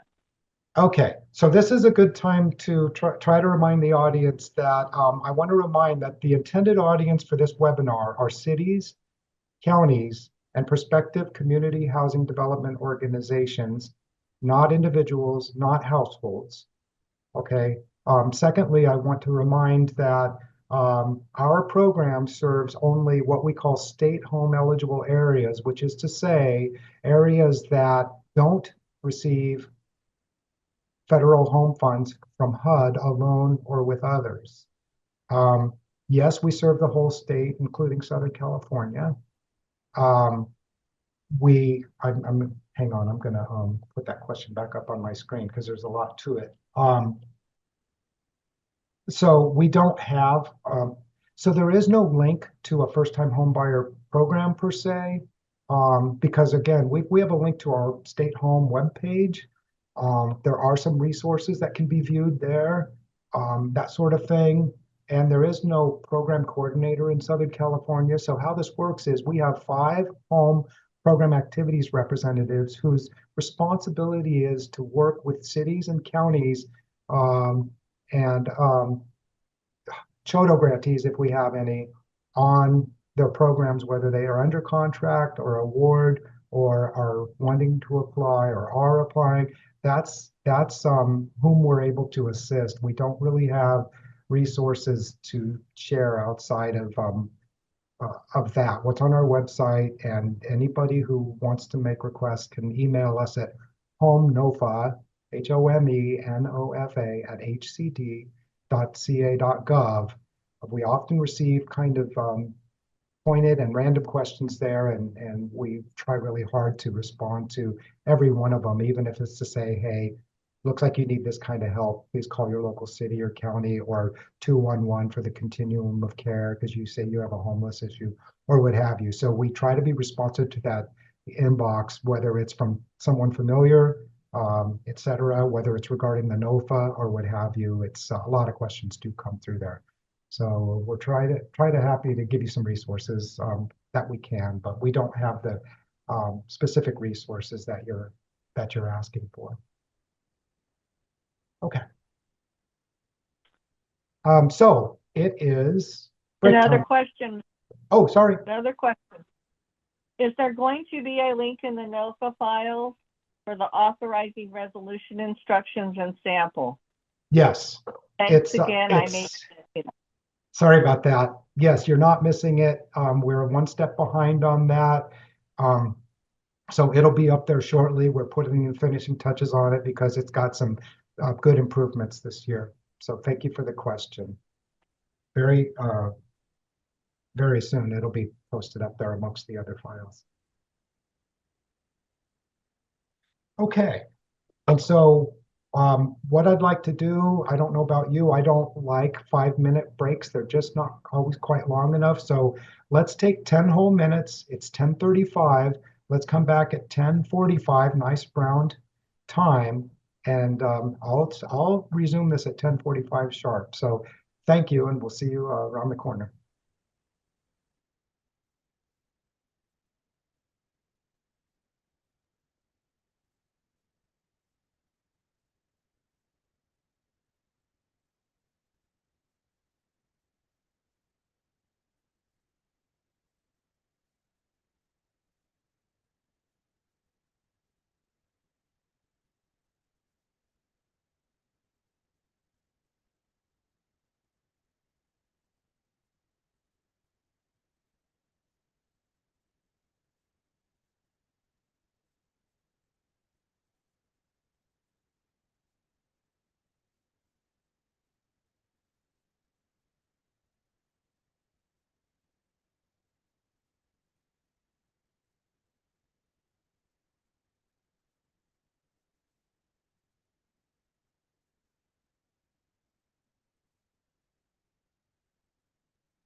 Okay, we have about 1 minute left, just so you know.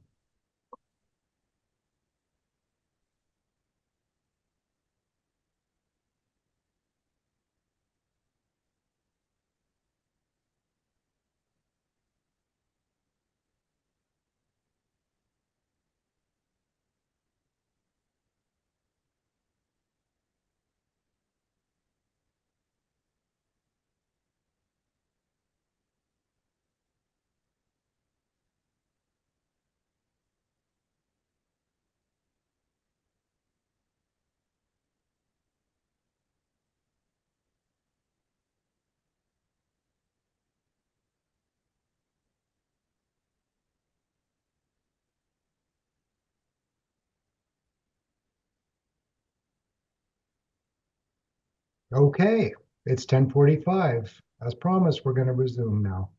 Thank you for coming back. So now we're going to talk about program requirements part 2. And by the way, I believe we're going to be able to get you out of here earlier than advertised. We'd love to. Um, so let's keep going. So now we're going to talk about use of funds, forms of assistance, and underwriting and property standards. So let's talk again about how first-time homebuyer works. So to reiterate from what I said before, for first-time homebuyer, it's a loan to use for gap financing behind a 30-plus year fixed-rate primary mortgage loan only. So they must have a primary mortgage. It must be of at least 30 years.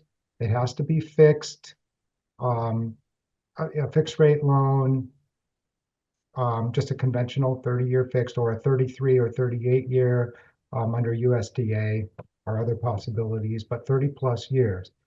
Again, our loan has no payments on it, which is the power of the loan. It can uh, as much as double or even more people's purchasing power, all things equal, by cutting down on the amount of the first mortgage size they need, but still allowing them to buy the home in their area as long as it's within the home um, value limits. Um, then we have project-related soft costs are eligible under first-time home buyer, what you used to call it activity delivery costs or ADC. That can be up to 6.5% of the home borrower assistance amount. You need to document. I want to stop here and remind you, I mentioned 2 CFR Part 200. There is a requirement whenever you're spending any federal funds to document what you spent them on. So you don't just automatically get 6.5%. And so what you need to do is closely track your staff time. Um, this staffer did this kind of action regarding this particular home buyer or homeowner or tenant on this date for this amount of time. And then you, at the end of the period, add up the hours, multiply times the full load cost for that employee, and so forth. And your subrecipients must bill you on the same basis. So up to 6.5% as a maximum, and it has to ultimately be documented whether we require to look at the documentation up front when you're submitting for reimbursement or when we monitor later. HUD monitored us and they looked for that in some of our grantees' records, for example. So we're all subject to that. Thirdly, the soft costs that we just talked about can be up to 6.5% when for infill new construction. It's not of the borrower assistance amount, but rather the total development cost, which would be any cost to acquire the land plus the cost to build a home on that land. For owner-occupied rehab, eligible uses of funds are loans and grant funds to borrowers for rehab or reconstruction of substandard homes, right? We talked about that. So it's loan, except for certain parts of the owner-occupied rehab can be granted, and we're going to get into that in a minute. You can also charge for project-related soft costs. Again, used to be called ADC, activity delivery cost, but that's up to 24% of your home loan and grant amount together. It can be higher. It's been this way for a while in response to some folks saying, hey, 24% is not always enough, especially on smaller rehabs, because in my words, we don't have economies of scale. We still had to spend all the time inspecting and doing this and working with the contractors and everything that's entailed in owner-occupied rehab, but it's a small rehab, and so 24% of a $10,000 rehab is not that much money, and it doesn't really cover our staff time or other expenses, project-related soft costs. And so we made a provision in the standard agreement that said, fine, if you submit to us evidence that your actual project-related soft costs were higher than 24%, we will honor that. So please keep that in mind, especially for your smaller jobs. Conversely, on very large jobs, 24% might be a lot higher than what your time and expense was on a $100,000 project or higher, which happens. For tenant-based rental assistance, of course, it starts with what we call the activity part of it. Grant funds to tenants for monthly rental assistance and or security deposits and utility deposits possibly too. And then project-related soft costs up to 5% for this activity.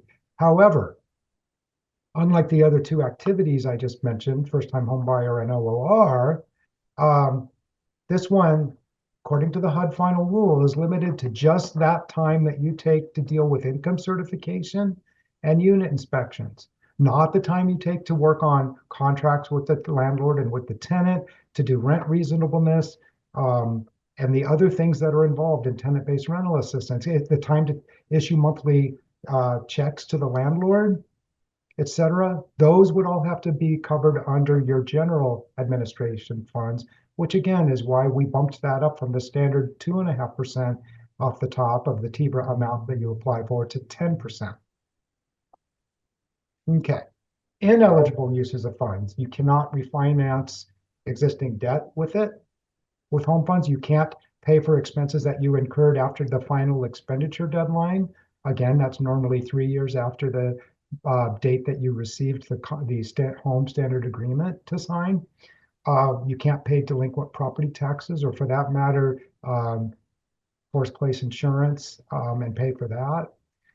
And you can't pay for expenses incurred prior to executing the standard agreement with us without, except for environmental, unless we pre-approved that. So between the time of the award and the standard agreement, if you write to us and say, we want to incur expenses early to do this, this, and this, whether it's marketing, whether it's working on our what we call general setup conditions, we'll generally approve that. But you need to get that in writing from us to be able to later claim general admin expenditures on doing those things. Let's talk about forms of assistance. And this kind of gets into somebody's question about loans versus grants, right? So when we're doing home loans under the current state home regulations, which will be in effect for probably at least 6, if not 9 plus more months, we'll see. I'm just guessing, but so under the current state home regs, when you're loaning money, it has to be at 0 to 3% simple interest. That's up to you to set. It could vary by income strata for those you're serving, a few things like that. The payments have to be deferred, which means no payments, no amortization, no payments required for the life of the loan. You always must accept voluntary payments. Voluntary payments, by the way, would be applied against principal first to knock down the principal balance to cut off future interest if your interest rate wasn't 0. So you can do, yes, so the loans are always that interest rate, and they're always deferred, not amortized. Now let's talk about home grants. This is situations where you're not loaning, but you're giving the money, or we're giving you money. So for tenant-based rental assistance, you're giving the money to the tenants. For relocation payments, if any got triggered, which hopefully not, because we have built our program so that you should be able to stay out of relocation, except for voluntary relocation of owner occupants in an owner occupied rehab. That's normal. You can pay for their relocation costs, their increased cost monthly to be living in a motel or whatever while their home's being rehabbed and they just can't be there in some instances while during the rehab. That's a grant obviously it's not a loan to the tenant. And lead-based paint, anything having to do with lead-based paint evaluation or remediation is our grant money to you. It's not loaned to the tenant. You don't charge the tenant for that.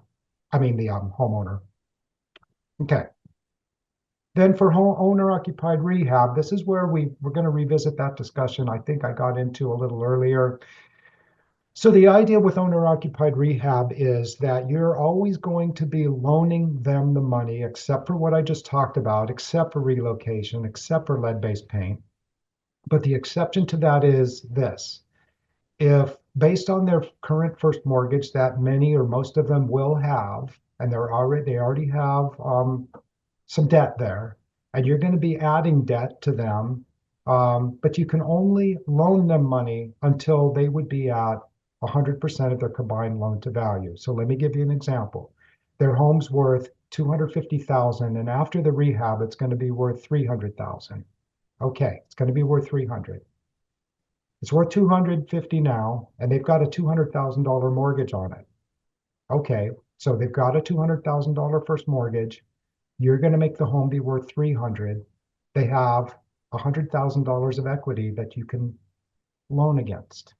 But let's say it costs you more than $100,000 to do those repairs that increase their home value by 50,000. What do? Well, you loan them up to 300,000 combined between the existing first and your second mortgage, and then you grant them the rest. It's called a rehab grant. That rehab grant you could give them, though, is limited by our state home regulations to 25% of the home maximum per unit subsidy limit. And remember earlier I showed you that those range between roughly 250 and 350 for a 2 to 5 bedroom home.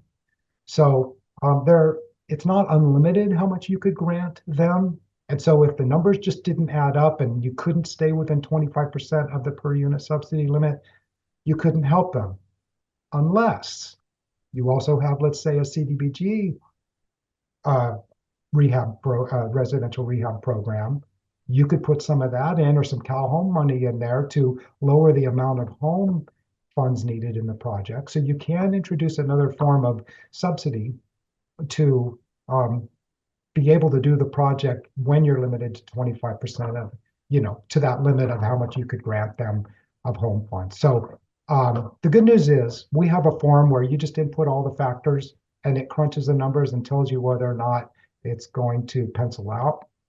And it's even going to say, okay, based on what you told me, this is going to be the home loan, and this is going to be the home grant for this household. Assuming, yes, that's after rehab value. Assuming, yes, that's going to end up being the actual rehab costs. And what we do is we have you give us something up front. It pencils out great.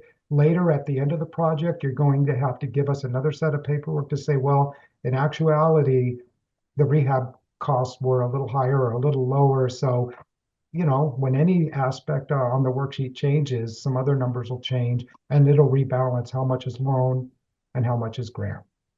So that's the idea of rehab grants. And your question might be, hey, Jay, so what if they owe 300,000 on a place that they bought high, the market's dipped, maybe not right now, but this was a question for 5 or 10 years ago, we might have this conversation. Bought it for 3, it's worth 250, and heck, they owe 300,000 on their first mortgage, and it's not even going to be worth 300 once we rehab it. Then what? The answer would be, okay, so they're going to be over 100% combined loan to value based on just their first mortgage. They're already upside down now. They're going to be upside down in equity even after we rehab it. At that point, you're granting them all the home rehab money, as long as that rehab grant doesn't exceed 25% of the maximum per unit subsidy limit. So that's always the rule. But so that's how we crafted this back in. This goes back to 2010 when we rolled out this feature in the state home regs. Just like with the test for reconstruction, I mentioned that earlier, where you have to get our agreement that it is cheaper to tear down and replace, rebuild, or put a new mobile on in some cases, if it was a mobile home, a manufactured home, same thing. That's an advanced written approval requirement. So is this. The idea is it's a little sensitive to be giving out public funds, federal funds to folks. So we have to be in the loop on that to say, yes, we see that it's necessary to grant them some and not loan them all the money involved here beyond the lead-based paint, beyond the relocation. So, oftentimes we'll get a dual request where, hey, HCD, reconstruction cheaper. We say, yep, we agree. And then you turn around and say, okay, now that you've said it's, we know what we're dealing with, that reconstruction, here's how the numbers land on the financing, and we need rehab grants. And we're like, yep. So we give you two written approvals and off you go. Okay. Infill new construction. We're going to whiz through this because it's very unpopular activity. I don't know that if we've had a successful infill new construction since maybe I've been here, or maybe there's a one-off somewhere, but I mean, it's again, not a popular activity, tough to make this feasible, tough to run. And so, but if you do it, we have some extra paperwork for you to do on the application side, and the underwriting analysis has to include reasonableness of profit or return to the developer, project cost reasonableness, market analysis, experience and financial capacity, and some firm financial commitments in place to fully fund the project. Meaning if you need a subsidy to make it pencil out, you've got those in place and you're not going to just cross your fingers and hope that those come along later. We don't want to award somebody who doesn't have a definite feasible program based on current available information. In terms of property standards, so if you're doing infill new construction, any kind of new construction, the home regs require that it meets all state and local codes, ordinances, and zoning, which seems to me very obvious. For rehab, and again, we're talking about owner-occupied rehab for single-family dwellings here. You have to establish rehab standards. So what grade of composition shingles are people going to get? Everybody should get the same treatment. Is it, is it a 30-year dimensional comp? Is that what we're always going to go with, regardless of if they had 3-tab asphalt shingles before or whatever, etc. What grade of, paint? Two coats of da-da-da grade paint. There's all kinds of things you could call out in your rehab standards that kind of set the standard for, if they're getting kitchen, cabinets or countertops, what's that look like? What are the floor covering specs? What weight of carpet and pad?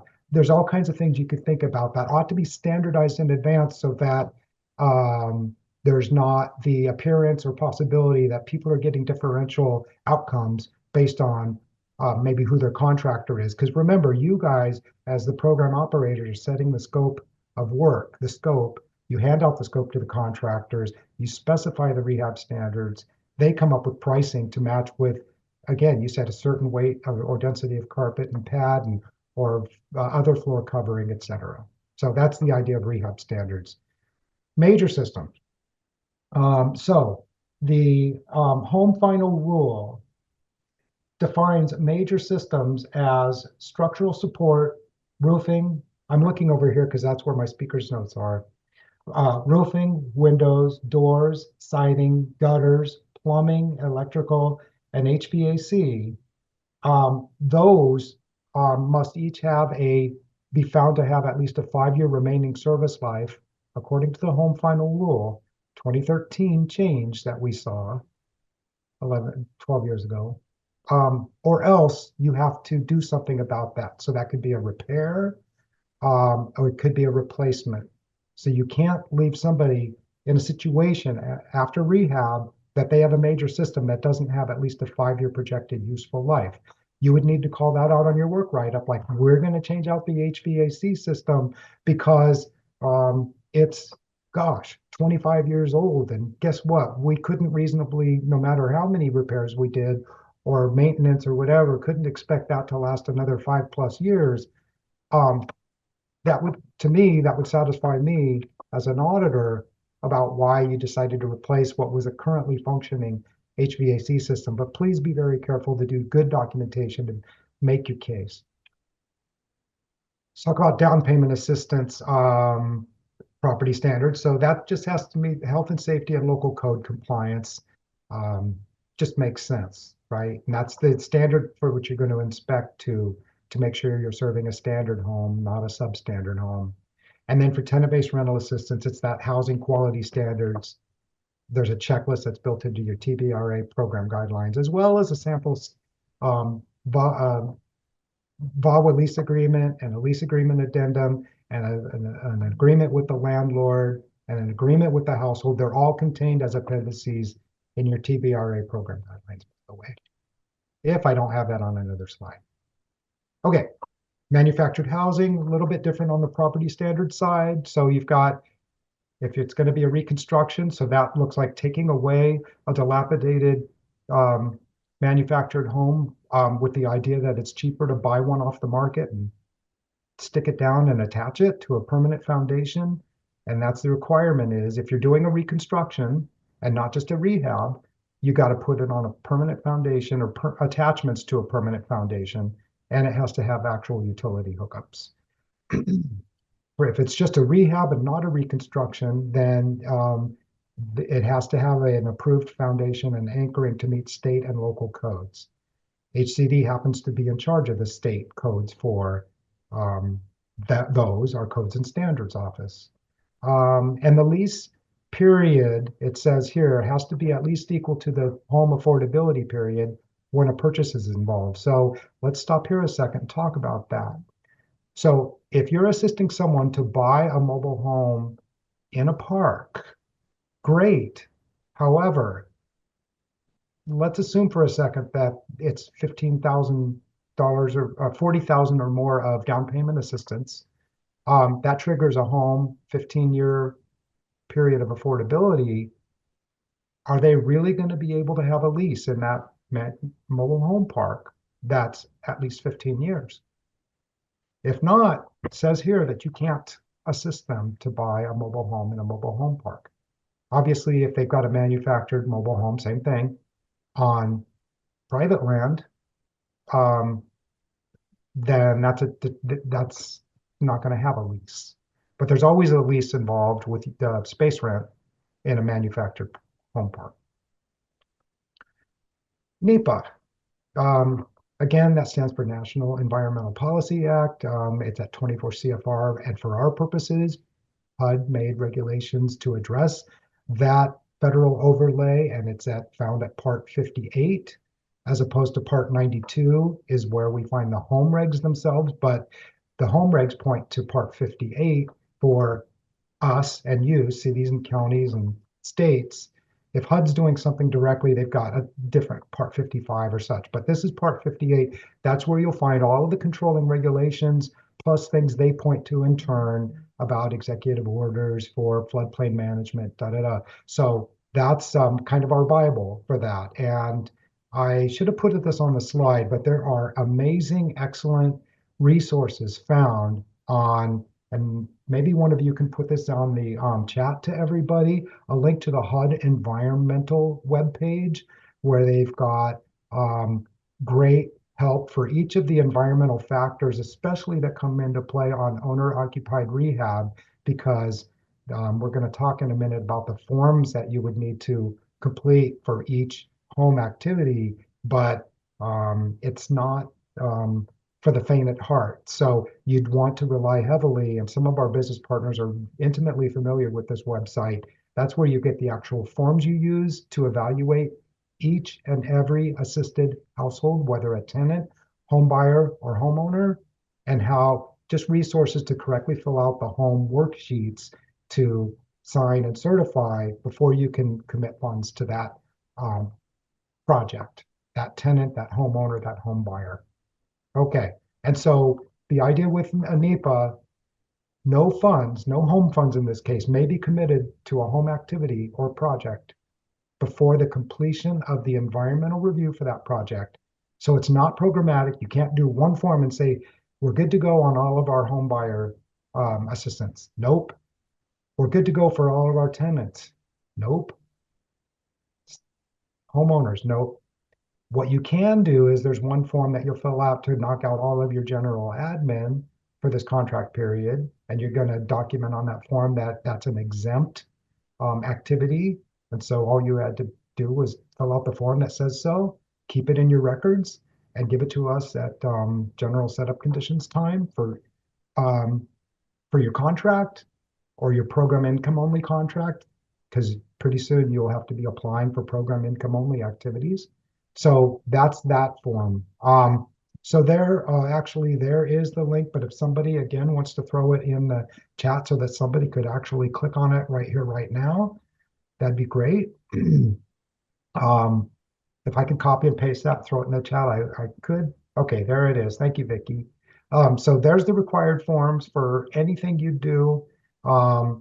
Great website.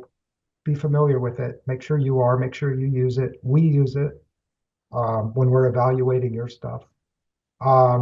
So, in summary, for general admin and first-time homebuyer and tenant-based rental assistance, you're going to find the form on the right-hand side of that page called CENST, and it means categorically excluded, not subject to the statutes and regulations. So you'll use that form for each household, each tenant you serve. It won't be that hard. Main things there come into play are like floodplains and airports and those variables. So you address those questions on that form for each, because you got to have an address to be able to evaluate environmental. And remember, this is all about two things. What's the impact of the environment on the people who are going to be assisted in living there? And conversely, what's the impact of this project or activity upon the environment? Okay, so it's a dual look. That's what NEPA is concerned about, is both things.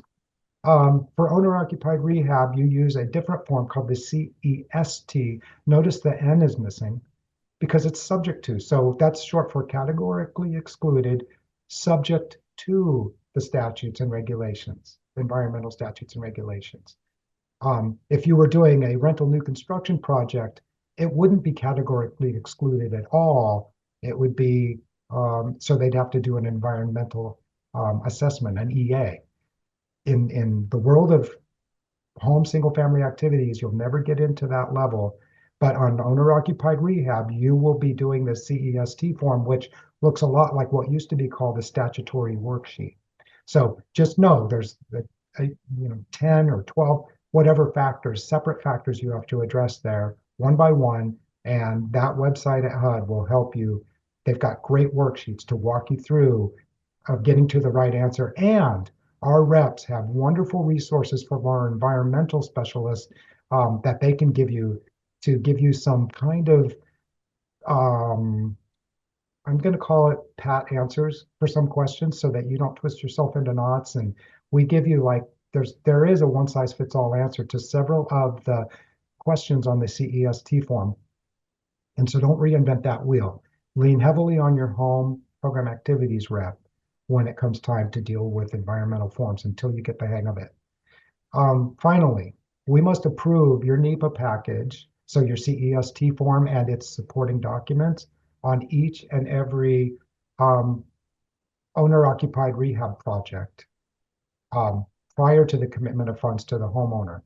Okay, so you identify a homeowner, you do your environmental review, you give it to you email it to your rep, they review it, and until and unless they say this is approved, you may not commit. You can't keep going on that project. You can't commit funds in the form of a written agreement with that homeowner. So please know that. I'm looking at the webinar chat and it says, I guess I'm the only one who can, as the host of this. So let me put in, I'm retransmitting. Thank you very much, you guys, for letting me know. There's a link to the HUD environmental page. I'm sorry, I had thought it was to the whole group. It was just to me and the panelists. So there you go. That's what you needed. And by the way, earlier during our break, I posted, I want you guys to all know, I put down home NOFA at hcd.ca.gov for you. I don't know if that's a live link, but you could copy and paste it to remind you where to email questions about home or the home NOFA or anything in between. But for program income, I talked earlier about the true up and the need to please cooperate. Please get that in. We need 100% compliance on that. Home PI at hcd.ca.gov. So I gave you that reminder in the webinar chat. And then for the first-time home buyer restoration project, I mentioned home FTHB at hcd.ca.gov. So that's where you can make requests for, hey, can you remind us about this PI? Can you resend the PI true up thing? Or can you resend the first restoration materials or last email with the stuff we need? Yeah, we can. So if you can, try to separate those out. If you're desperate or what have you, email us to Home First Time Home Buyer and we'll redirect it to where it needs to go.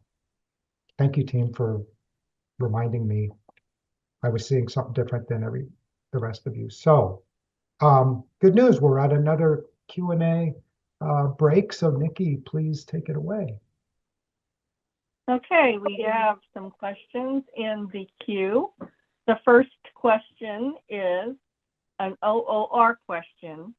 For the 2024 NOFA, applicants using a subrecipient to operate the rehab project, does the subrecipient need to be procured before the application, or can the request for proposal or request for qualifications be released upon award? Okay, thank you for the question, William. So the answer is you used the term, I'm going to go back through the question. For the 2024 NOFA applicants using a subrecipient, so far so good, to operate the rehab projects, it'd be more like, I think I get the idea, to operate your rehab program, maybe already. You use the word subrecipient. A subrecipient is somebody who does not need to be procured. You don't have to go through a procurement process. Therefore, there's no RFP or RFQ, request for proposals or request for qualifications involved, but rather you can hire them straight away. Oftentimes that means government to government, or it could be government to nonprofit. Only governmental agencies and quasi-governmental agencies and nonprofits are eligible to become a home program subrecipient. So if you're truly talking about a subrecipient, you just get into a home subrecipient agreement with them and off you go. You can pick whom you want. You don't have to make it competitive. If, however, you meant using an administrative subcontractor, whether they're for-profit or nonprofit, they still might be wanting to compete and wanting to function as an admin sub, maybe because they'd rather flat fee bill you and maybe get under a contract with you to collect most or all of your available activity delivery and not have to account for their time and expense and their hours and tracked hours. So there's different possibilities. Bottom line is, if you're looking for an admin sub, yes, you've got to go through an RFP, RFQ. And by the way, let's say you have an admin sub, so it was competitive, and you procured, you maybe got only one bid, and you hired them a year ago to do these things for you, maybe with your home program income.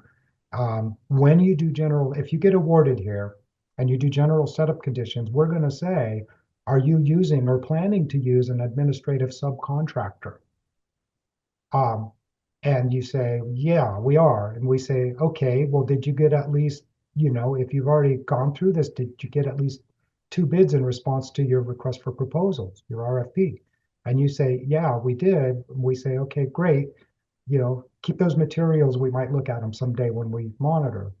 But if you say we got only one responsive bid and we hired them, we're going to need to look at your procurement package and make sure that it was done correctly in order to let you be eligible to use federal, in this case, home funds, to pay that contract with, or part of that contract with. Okay. Go ahead. Okay, the next question. For the owner-occupied rehab loans or events, the first-time home buyer acquisitions, whenever they are a homeowner and not a renter, do they need to continue to qualify annually, or is that only for tenant and tenant rental assistance? Great question. The answer is you're right. It's a one and done on first-time home buyer and owner-occupied rehab. For tenant-based rental assistance only, do you automatically have to annually recertify the income, which is to collect, and I'll remind you, at least 2 months of pay stubs under Part 5, 24 CFR Part 5, the Section 8 methodology, which is what we have you use for income. At least 2 months pay stubs, 6 months bank statements for checking, and at least 1 month most recent statement for savings and any other kind of asset you can think of. And you collect W-2s. You've got to be able to do a proper income, Part 5 income certification. So it's one and done on the other two, but annually for tenant-based rental assistance, if you are continuing with the tenant for longer than 12 months. And also interims when their income changes a certain amount and it's brought to your attention as the tenant is supposed to at certain thresholds.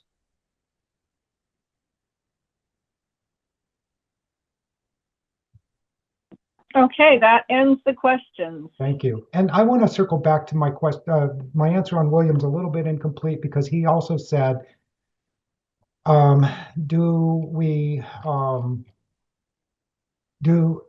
he said, does a subrecipient need to be procured before application, et cetera? No. So if you're going to hire a subrecipient straight away, that could be done before or after you get an award. If you're going to hire an admin sub, similarly, I don't know, you may have hired an admin sub again. That could be done after award for sure. It could have been something that was done before award because you might have already other things cooking with them of a similar nature with under CDBG or a prior home award, et cetera. So I just wanted to complete that answer. Okay, that it? Sounds like that's it. Let's keep going. Let me drag that window out of my way a little bit over here on my right there. So let's talk about application reviews. This is kind of getting towards the home stretch. So minimum requirements, what we call threshold. Okay, so in the state home regs, it says, applicants have to meet these criteria to be just eligible to be awarded. Behind this, there's a scoring thing in case it's competitive, but you have to pass all these just to be eligible to be considered for an award. So the application must be received by the deadline. Again, ours has been pushed from March 24th to May 24th because of the wildfires per our HCD listserv announcement that went out. Time flies, let's say a week or two ago. I've lost track. So that's good news. It's way out there. Secondly, you have to be an eligible applicant. Again, I want to remind you that we have this NOFA Appendix A, which is a list of state home eligible jurisdictions. So if you're a city or county, you have to be on there. And if you're a CHOTO, you'll be eligible if we can certify you as a CHOTO. So a developer, a nonprofit developer who meets certain federal requirements to be certifiable as a community housing development organization, that would make you eligible. Other developers who don't qualify to be a CHOTO they're not eligible for these program activity funds. Neither are individuals or households or housing authorities. So this is limited to cities and counties. I might have misspoken about housing authorities. I could double check that. I don't think I ever remember one applying for program activities, but in the back of my mind, that might be a misstatement because of my recollection of the definition of state recipient. So I would double check the state home regs if I were you, if you're a housing authority, or just contact us and we'll give you a quick answer. You have to be an eligible applicant. So you have to be someone, a city or county, who's not getting home funds from HUD alone or with others, in other words. Eligible activity. Well, our forms are going to pretty much make sure you're applying for only one of these three program activities I've talked about. So that's pretty easy. It has to be an eligible use of funds. So I'll add something here. You can't be a county that's eligible that says they want to run your TBRA funds not only into the unincorporated parts of the county, but also into a participating jurisdiction city. Um, so for example, if you're the county of Tulare and you say we want to run these funds into the city limits of Visalia, you can't, because Visalia is a home participating jurisdiction who gets their home funds from HUD, and you can't put your TBRA funds into the city limits of Visalia. So that'd be an example of an proposed ineligible use of funds. The application must be complete. In a moment, I'll touch on a prime example of an incomplete application, which almost sunk many people last year. So let's keep going. You don't get to have any unresolved audit findings, according to the state home regs. And the essence of this is, as long as you're engaged with whoever's auditing you and making efforts to be responsive to management decision letters and things like this, then you'll probably be okay. But you can't just be not doing anything and unresponsive and that sort of thing. At that point, it might be that you don't pass threshold because you're just not moving forward on previous findings. You have to be compliant with the submittal requirements of, again, we'll mention it, 2 CFR section 200.512, single audit reporting. So that's that federal overlay. And so what's that look like? The applicant is responsible for verifying their submittal status with the state controller's office. If you're exempt, you upload your exemption letter using the upload button in eCivis that we give you in one place of the application. And if you're not exempt, you're going to upload your single audit with your eCivis application. And that was a new requirement starting last year. If you don't have your single audit done, if I were you, I would at least upload wherever you're at, whatever kind of evidence that you're engaged with a single auditor, because at the end of the day, the state home regs talk about you have to satisfy the department that you're in compliance with single audit submittal requirements. So give us whatever you can give us, but hopefully it's evidence that in this case, to be specific, your apps will be due May 24th. And 2 months from now, on March 31st, your single audit package is due with the Federal Clearinghouse and with the State Controller's Office March 31st for fiscal year 23-24. So that fiscal year ended 7 months ago, and it's always 9 months after the end of the fiscal year, so March 31st, that those are due with the feds and with the State Controller's Office. So a good takeaway from this webinar would be to be very focused on that between now and nearly 4 months from now. Arguably, there's time to rectify whatever's wrong right now in that regard. Although I can't say what would happen if you submitted between March 31st and May 24th, but best case scenario, you get the one that's due by March 31st done and submitted by March 31st. And certainly your exemption letter to them by March 31st, if you're exempt, spent less than $750,000 of federal funds that last fiscal year, that ended in last June. Get a copy to them, and then ultimately by May 24th with your eCivis app, upload a copy of that exemption letter to us. We are also going to check the State Controller's Office website for submittal status. And then last year we double checked with them, like, is your list up to date? And they're like, they said, almost. So then we got the information. Well, what's the rest of the information? Okay, thank you for that. So we'll reach out to them and get the actual truth, because sometimes they're a step behind on keeping their list right up to date on their website. You also can't be on the federal list of debarred contractors. That's at sam.gov. That's called out in the NOFA for more details, but I don't think I've ever seen a city or county or even a Rapchota who applied be on that list that would make you not awardable. The amount of funds requested must be between the minimum and maximum. So the minimum's 500, the maximum is generally 500 unless you're a good recent spender, in which case it's got to be within the $1 million. That's the most you could apply for, but you got to apply for not too little and not too much. Our forms help you with that, the way they're constructed, and you can't have modify the application forms.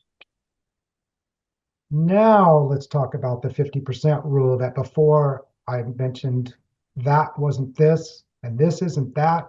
So the most significant threshold item and what's tripped up and barred the most cities and counties from applying in any given NOFA year that I've been involved with has been that they haven't spent at least 50% of their state home program activities contracts, the current ones, by the NOFA application due date. So let me put that another way. Well, I think it's in writing. Applicants must have expended at least 50% of currently open meaning still within their expenditure period, home program activities contracts. We're not worried about your home projects contracts. At least 50% by the application due date of May 24th. Now, this is important. This includes any 2018, so 18-home, and 2019, so 19-home grants, home program activities grants that have been or will be extended beyond May 24th of 25. So by May 24th, you might have gotten our approval and our agreement to extend the expenditure deadline on an 18 and or a 19 home grant, and you might not yet have your fully executed standard agreement by May 24th, yet it's going to count in the 50% rule. So be aware of that. Barring those two contracts, then we're just talking about 2020 2021 contracts that will be executed before May 24th, and most likely your 22, 23, that was a double NOFA, those contracts as well will probably be in play by that time. So if you have some fresh contracts that you've not spent on,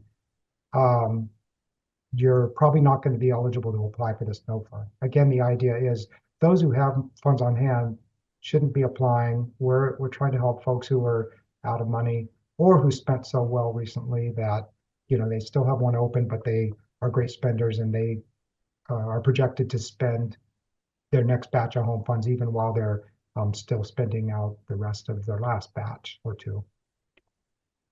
So what does expended mean? Okay, so it's the total amount of all valid draws that we've received by May 24th, the application deadline, from you, whether or not we've processed, whether or not we've cut a check, at least you got your draws in, and they're valid draws for valid expenditures. Keeping in mind this is a reimbursement program, so you can't say, oh, we've got a home buyer in escrow. We're going to require a settlement statement with your project completion report to say this is a done deal, this is a reimbursement thing. So the total amount of those, except that for tenant-based rental assistance, we will count forward commitments.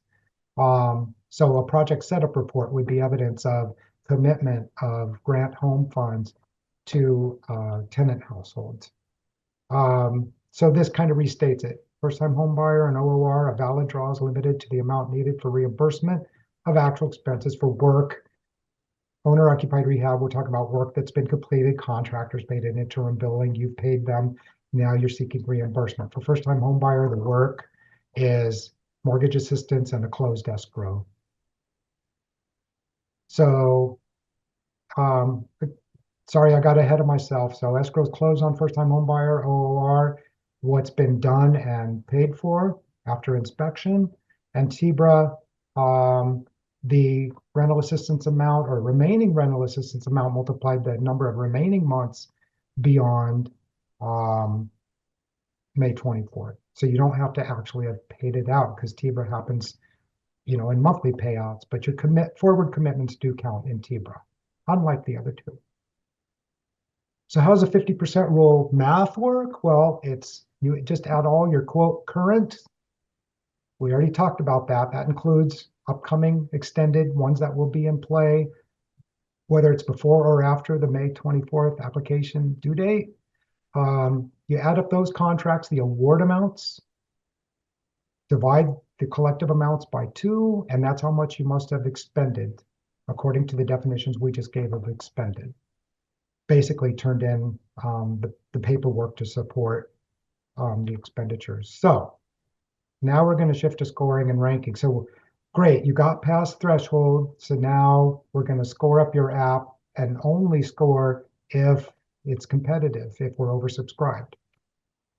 So there's 950 points possible, starting with your local housing element. So I'm sorry, I failed to update this slide. That was last year's NOFA due date. That should say May 24th, 2025. Your housing element has to be in compliance by the time of the NOFA deadline. So my apologies for not having updated that slide, but it makes more sense, doesn't it? That you just have to be okay with our housing policy development and the housing element piece, and with your housing element by the NOFA application due date. And by now you know what that due date is. That's 50 points. There's where you check. And so you'll have that slide. It's also in the NOFA. If you received a HUD 2024 home allocation, and then you write to them and say, you know what, thanks, but no thanks, we're going to the state this time, or from now on, or at least this time, and HUD acknowledges that and says, okay, great, we'll hand that money over to California, or divvy it up amongst our, all of our grantees, other grantees. You have to this year supply evidence of that, upload it to eCivis that happened. You can't just allege it happened. So that's the new thing this year. But that would be worth 50 points. Basically, you're bringing us more money. If you're a rural community, and this is based on where your activities are going to be, generally it's based as cities and counties on where you are or who you are, then you get 50 points for that. And remember, we have to award at least 50% of our funds to rural communities as well. We have a form for you to fill out that helps you prove to us that you are a rural community, whether it's under 40,000 population or on a couple other bases, or an automatically rural county for a lot of you. And we list which counties those are on our form. So use our form and you'll be fine. And hopefully you are rural and will get the points. If it comes down to points, it won't come down to points if collectively you don't all apply beyond what's carved out for your part of the NOFA. Applicant experience. So there's 100 points possible here. And so we have Exhibit B4 and B5 that you'll find in the files area of eCivis. And so B4 is same experience as what you're applying for. And B5 is other experience. And so you're applying for down payment assistance. Then on same, you'd say, here's what we've done in the last 7 years. At least 2 units a year is what we require to count it for down payment assistance, whether it was from home, Cal Home, CDBG, or some other source, it would count. And if you can show us 7 years of at least 2 units, you get the full 80 points for that piece. And then for other experience, so we'll say, okay, here on this sub application, which we'll get into in a minute, you're saying this is the first time home buyer sub application, and our other experience besides first time home buyer on Exhibit B5, we're going to say we've done some homeowner occupied rehab, we've done some TBRA, we've done a housing, a rental new construction project, we've done this or that. You list those, and if you have 7 units of that, you get, it maxes out at 20 points with maximum other experience. So the next factor is submitting your reporting history, and you start with 50 points, but to the extent that you were late or missed any required reports, points get deducted from the 50 down to 0. We're looking this year at the last 3 years of annual performance, home annual performance reports. As a reminder, you always owe us one every year if you ever loaned out any home funds ever from the state. There's the three APR years, quarterly performance reports for related to your 16-home through 19-home program activities contracts. Not to be confused with the quarterly program income statements, which are all 16-home through 19-home contracts, even for projects. Either way, it triggers what we call a QPIR, and points are deducted if it's late or not received. For monitoring, if you have a monitoring with us or other contractual problems with us in the last 5 years, we could deduct up to 100 points. It's at our discretion. It's pretty rare that people take hits in this category, but I've seen it a few times under unusual circumstances. So it's just kind of a lever we have to pull if somebody ought to lose points because they've run into some serious problems with us in the last 5 years, or they're being unresponsive regarding a monitoring finding that we presented to them. This one's a biggie. 250 out of the 950 points is for community needs. So we have NOFA Appendix C, which lists, it's an Excel spreadsheet, and you could go through if you wanted to and say, how many points is this worth? How many points would we get for this or that? Unlike the project side, we're not wanting you or needing you to do any kind of self-scoring. But if you were curious, you could look at that and figure out how many points you get depending on which activity you were applying for. And it's based on census data and American Community Survey data, which is by the Census Bureau as well. We're almost there before we get to the demo, and then we'll get you out of here. Not overly early, I see.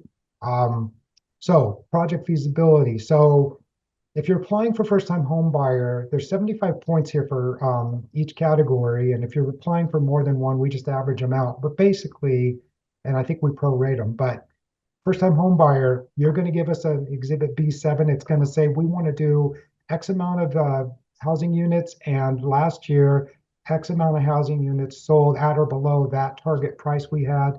We just want to make sure there's a healthy ratio to where you're not trying to capture something like 50 or more percent of the housing market through your program, because it's never going to happen, probably. So make sure there's a healthy ratio there, and for first-time home buyer, you get the full points. For owner-occupied rehab and tenant-based rental assistance, we just go back to that NOFA Appendix C, community needs score, census data, and we score it up for you in terms of how feasible an owner-occupied rehab program would be there in the city of X or the county of Y. Nothing for you to do on those submittal-wise. They are what they are, but this is where you could preview it and kind of see, but you don't really have a point of reference for what's a good score versus the competition.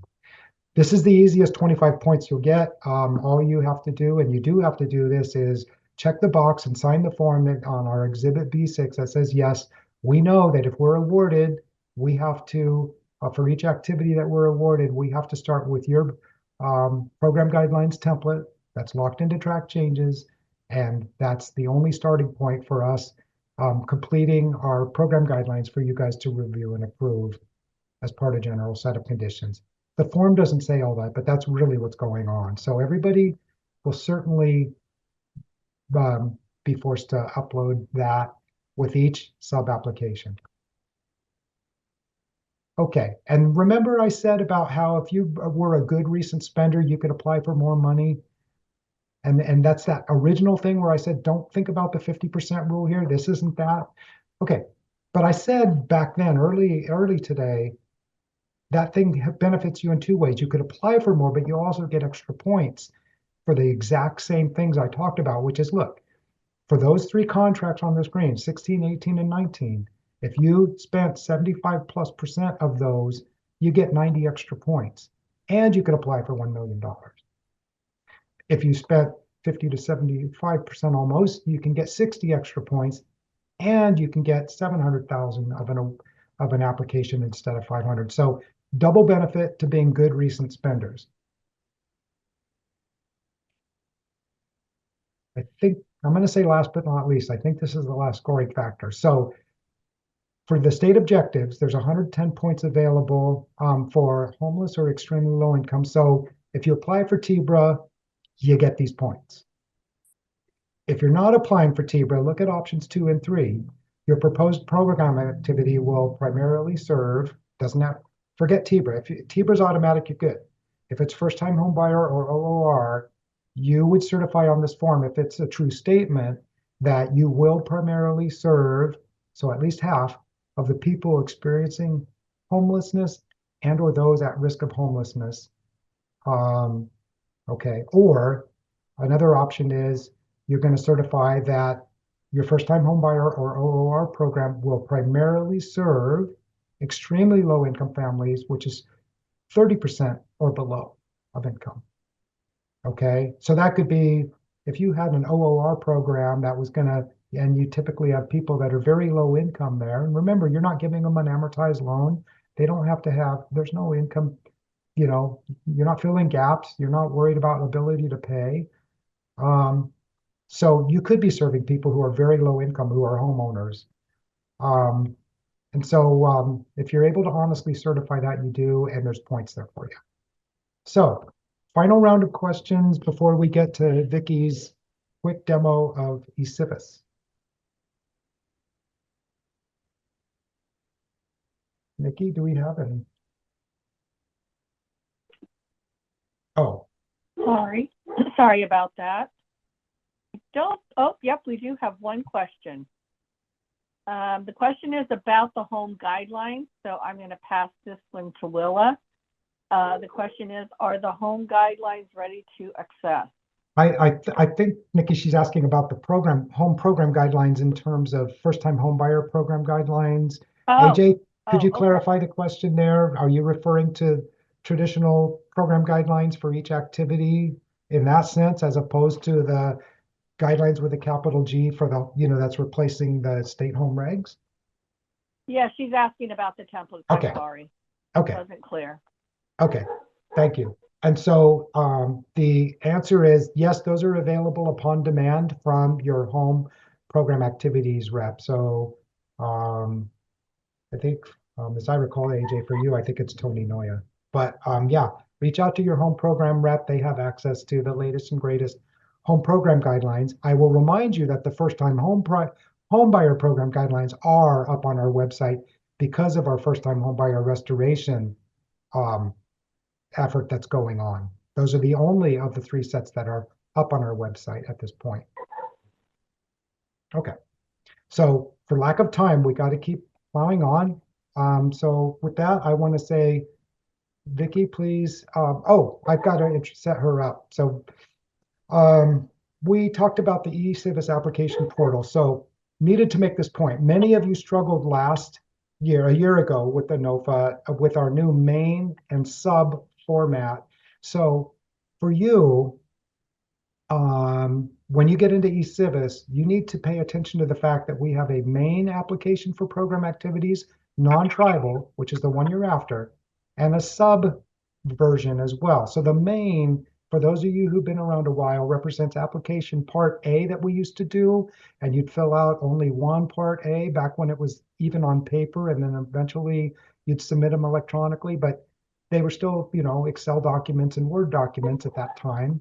And so main kind of represents application part A, and the sub represents what used to be known as application part B. And so everybody's going to be submitting one and exactly one main application, and you start there. And then after that, you're going to also go submit a sub application for each and every, up to 3 of these program activities being applied for. Last year, many of you failed to submit a sub, and since we were undersubscribed, we were able to go back and reopen the portal and say, hey, do your sub because you have an incomplete application right now, and right now you're not eligible. We're going to let you fix it. But we were only able to do that because it was non-competitive, meaning undersubscribed. Please don't put yourself in the situation where you fail to do a sub application and you lose out on funding because you didn't give us a complete app, which consists of one main plus a sub for each program activity that you're applying for. So you're definitely going to be going into 2 of our handful of home solicitations that you'll find on our page. You're going to ignore the ones that are marked tribal. You're going to ignore the solicitations marked projects, like rental projects, first-time homebuyer projects, but you're going to be looking for program activities, non-tribal, main, and also a version called sub. Those are 2 separate, what we call solicitations. So under this NOFA for you. And so there you go. So with that, Vicky Belanco is one of our 5 home reps, and she's our eCivis queen. And I'm going to stop sharing so that Vicky can share her screen and give you a quick walkthrough demo of what it looks like to get into eCivis and use it a little bit. Go ahead, Vicky. Thanks. Okay. So hi, I'm Vicky from the Home Programs team. I'm going to give a small overview of eCivis. One thing though I want to give that Jay put in his slide is for the home website. It has a lot of stuff, but Jay, I'm going to ping the link. So I know a lot of people, HCD does a lot of updates, and sometimes, you know, you have a favorite saved and we update the website and we lose it. So what I'm sending right now, and then I'll also show you too, when you go to the main page, if you just look under grants and funding and go to program active and then find us here in the Home Investment Partnership Program, that's how you find it. Like I said, we're really good about doing updates. So probably like every year, the favorite you might have had might be updated to something a little different. Let's see. And then also I note that we have this little subscribe to the home federal programs like email blast list. If you can sign up for that, you'll get some notifications. Sometimes people miss out on some information. I know as a rep, it's hard to always just notify, you know, marketing cities or jurisdictions what's going on. And so this will kind of keep you guys in the loop if you have your email or you add it to your email list. So here also too, for the notice of funding, it kind of has everything here packed in. Just to go quick through this little preview of our home website here. So like I said, this is just the list to add to the federal programs. Here's a copy of the 2024 NOFA, and this is where you can get the eCivis link to basically you click on it, you'll get to the program application that you'll see like right here, home programs. You'll see the main one and you'll see the sub. And that's usually the easiest application.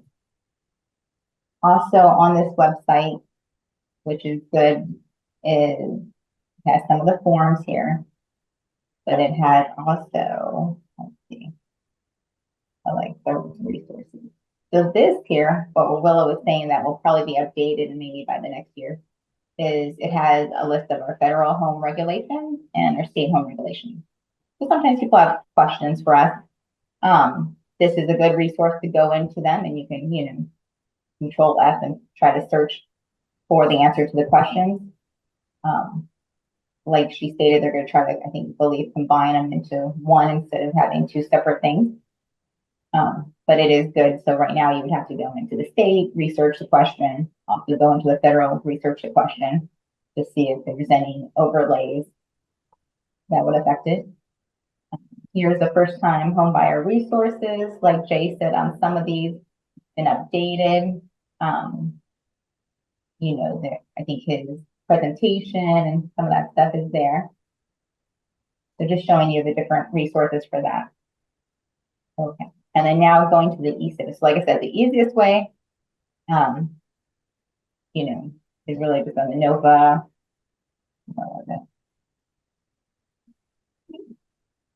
And right here, the eCivis Grants Management. So when you click on that, it'll take you here. This is currently what we have posted.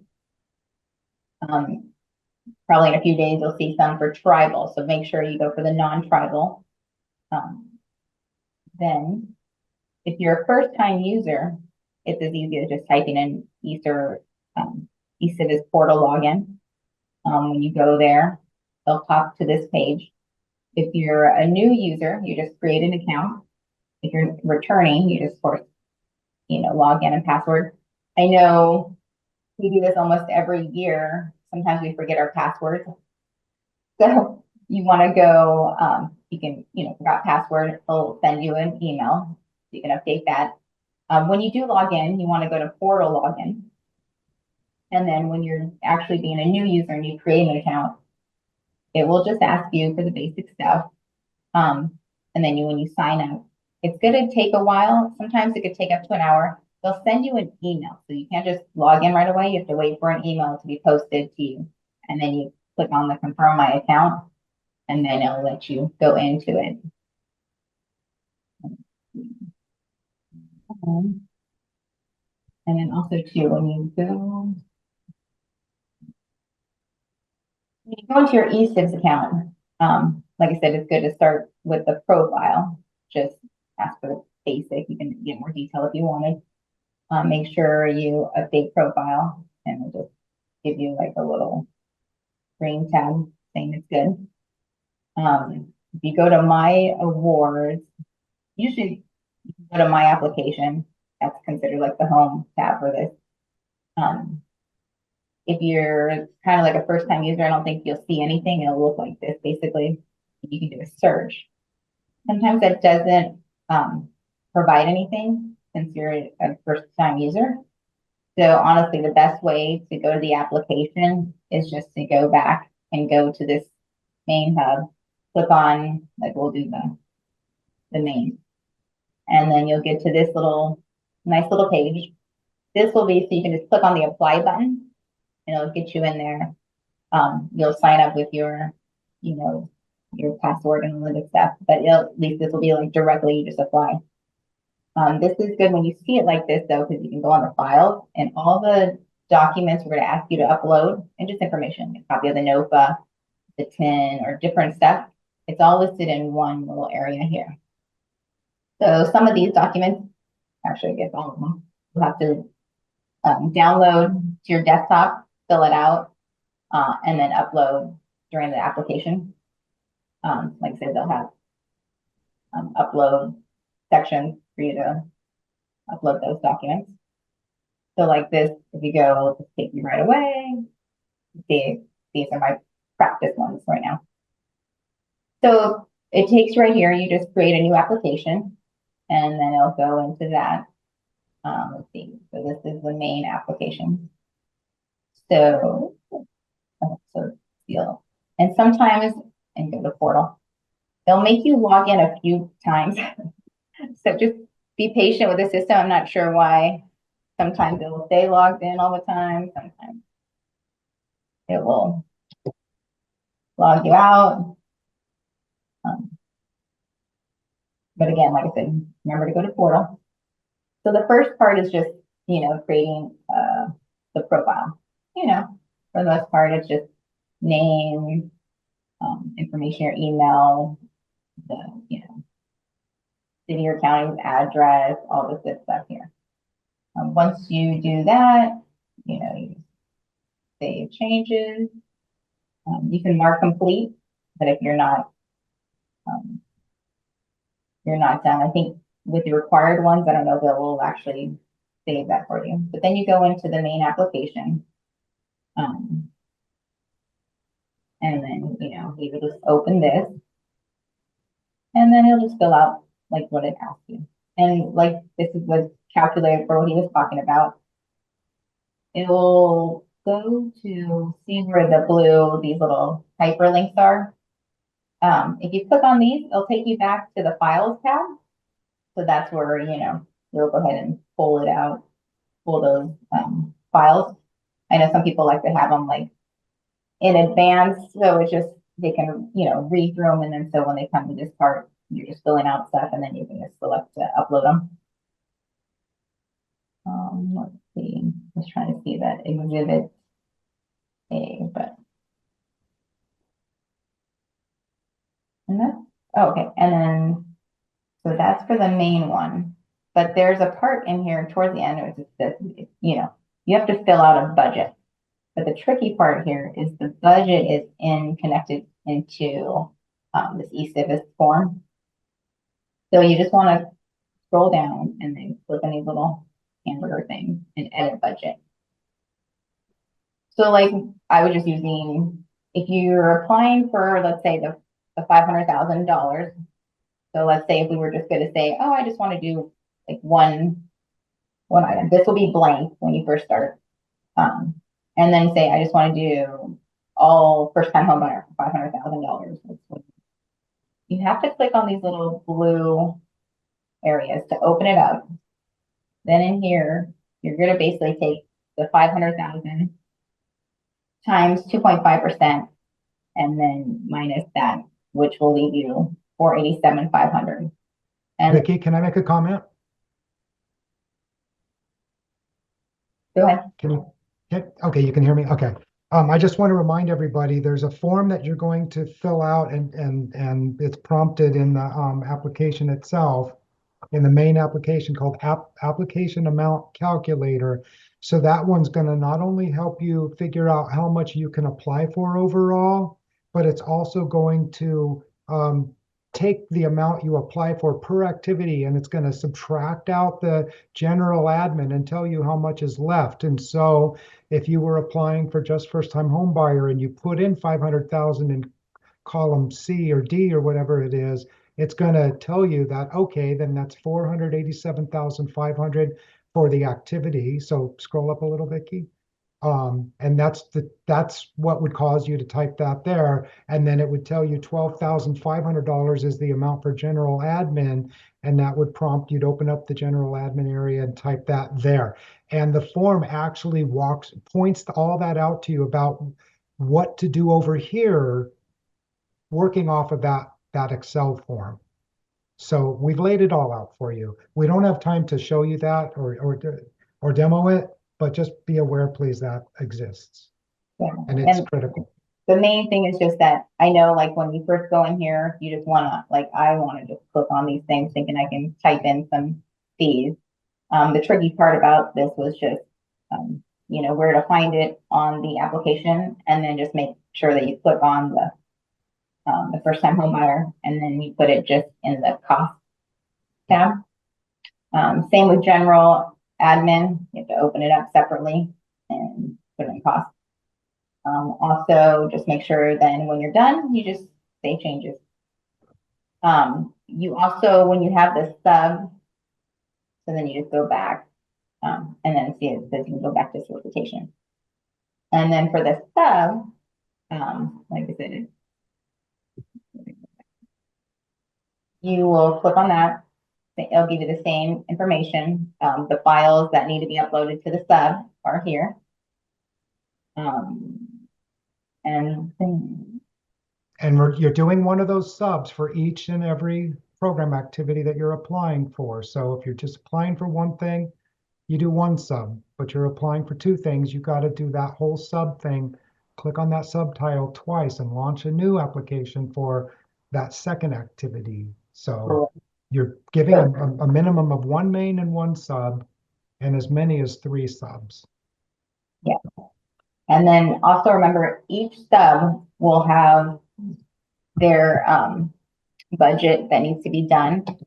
So on the main one, if you were doing 2 different, like first time home buyer and OOR, 2 different types of programs, you would divide that up and put the, you know, 500 in those 2. I mean, you divide those 2 up and then put it in that section.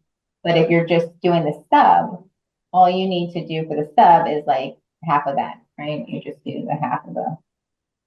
So say for this one, what was I? So this one was an owner occupied.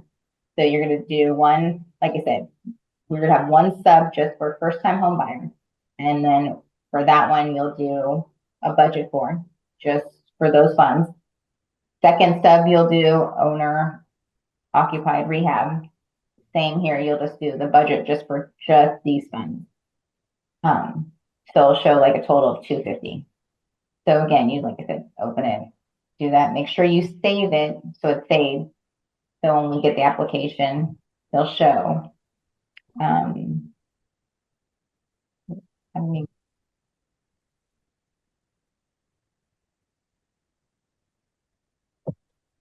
think that's pretty much Yeah, the sub. It's just, you know, you kind of just fill it out.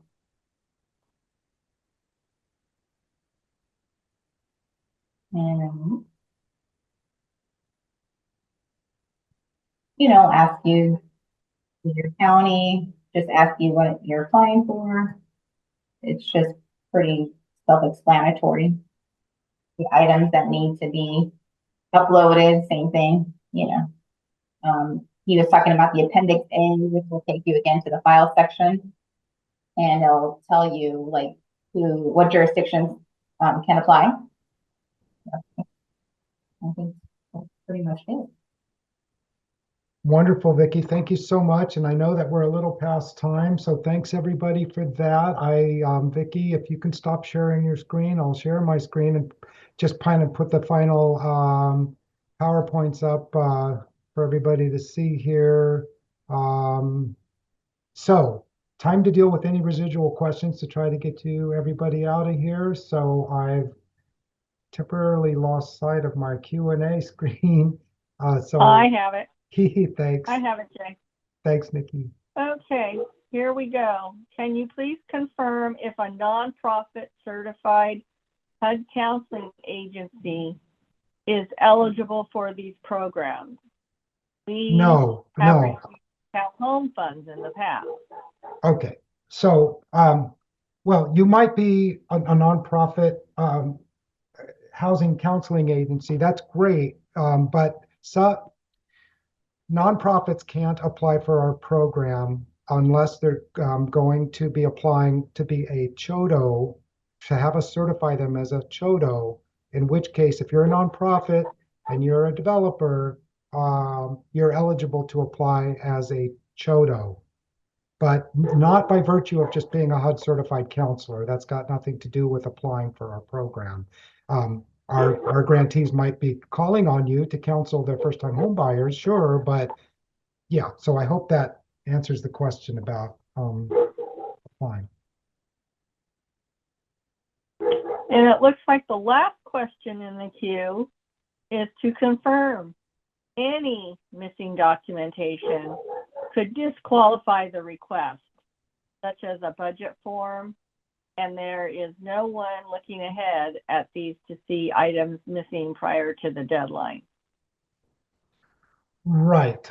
Good question. So we don't look at them as they come in and proactively reach out and say, hey, you submitted an incomplete application, because that wouldn't be fair to the competition, right? If we were helping grantees with their applications to make sure that they were complete. So you need to make sure it's submitted clean. And the only instance in which we can let you fix things after the fact is if it's just a non-competitive round, because that way it's not a zero-sum game. There's not winners and losers that way. But if it's a competitive round and it comes down to eligible versus ineligible and even scores, then yeah, we can't help folks who left out something as significant as the budget or the sub application. So, but before you submit your application, you're welcome to check in with us. And Nikki, I'm blanking out on this. I would assume that if someone said, "Can you look at where we're at in process and look it over before we submit?" Is that something before they submit that we could kind of give them TA on? Yes, yes, Okay. they can contact us ahead of time, anytime during the application process, and ask questions regarding their application. But once it's submitted, we cannot provide any additional assistance. Okay. So yeah, I guess when in doubt, if you're unsure, ask us to look over what you've got and see if there seems to be any holes in it. That seems like a pretty good idea. I do see a question in the internal chat, which is which programs can Chodos operate? So to reiterate, a, a, a Chodo could operate only one of the things we talked about today, which is the one thing that's not been popular or pursued, which is first-time home buyer infill new construction. That's the only program activity that a Chodo could apply for and operate because of what the home final rule says.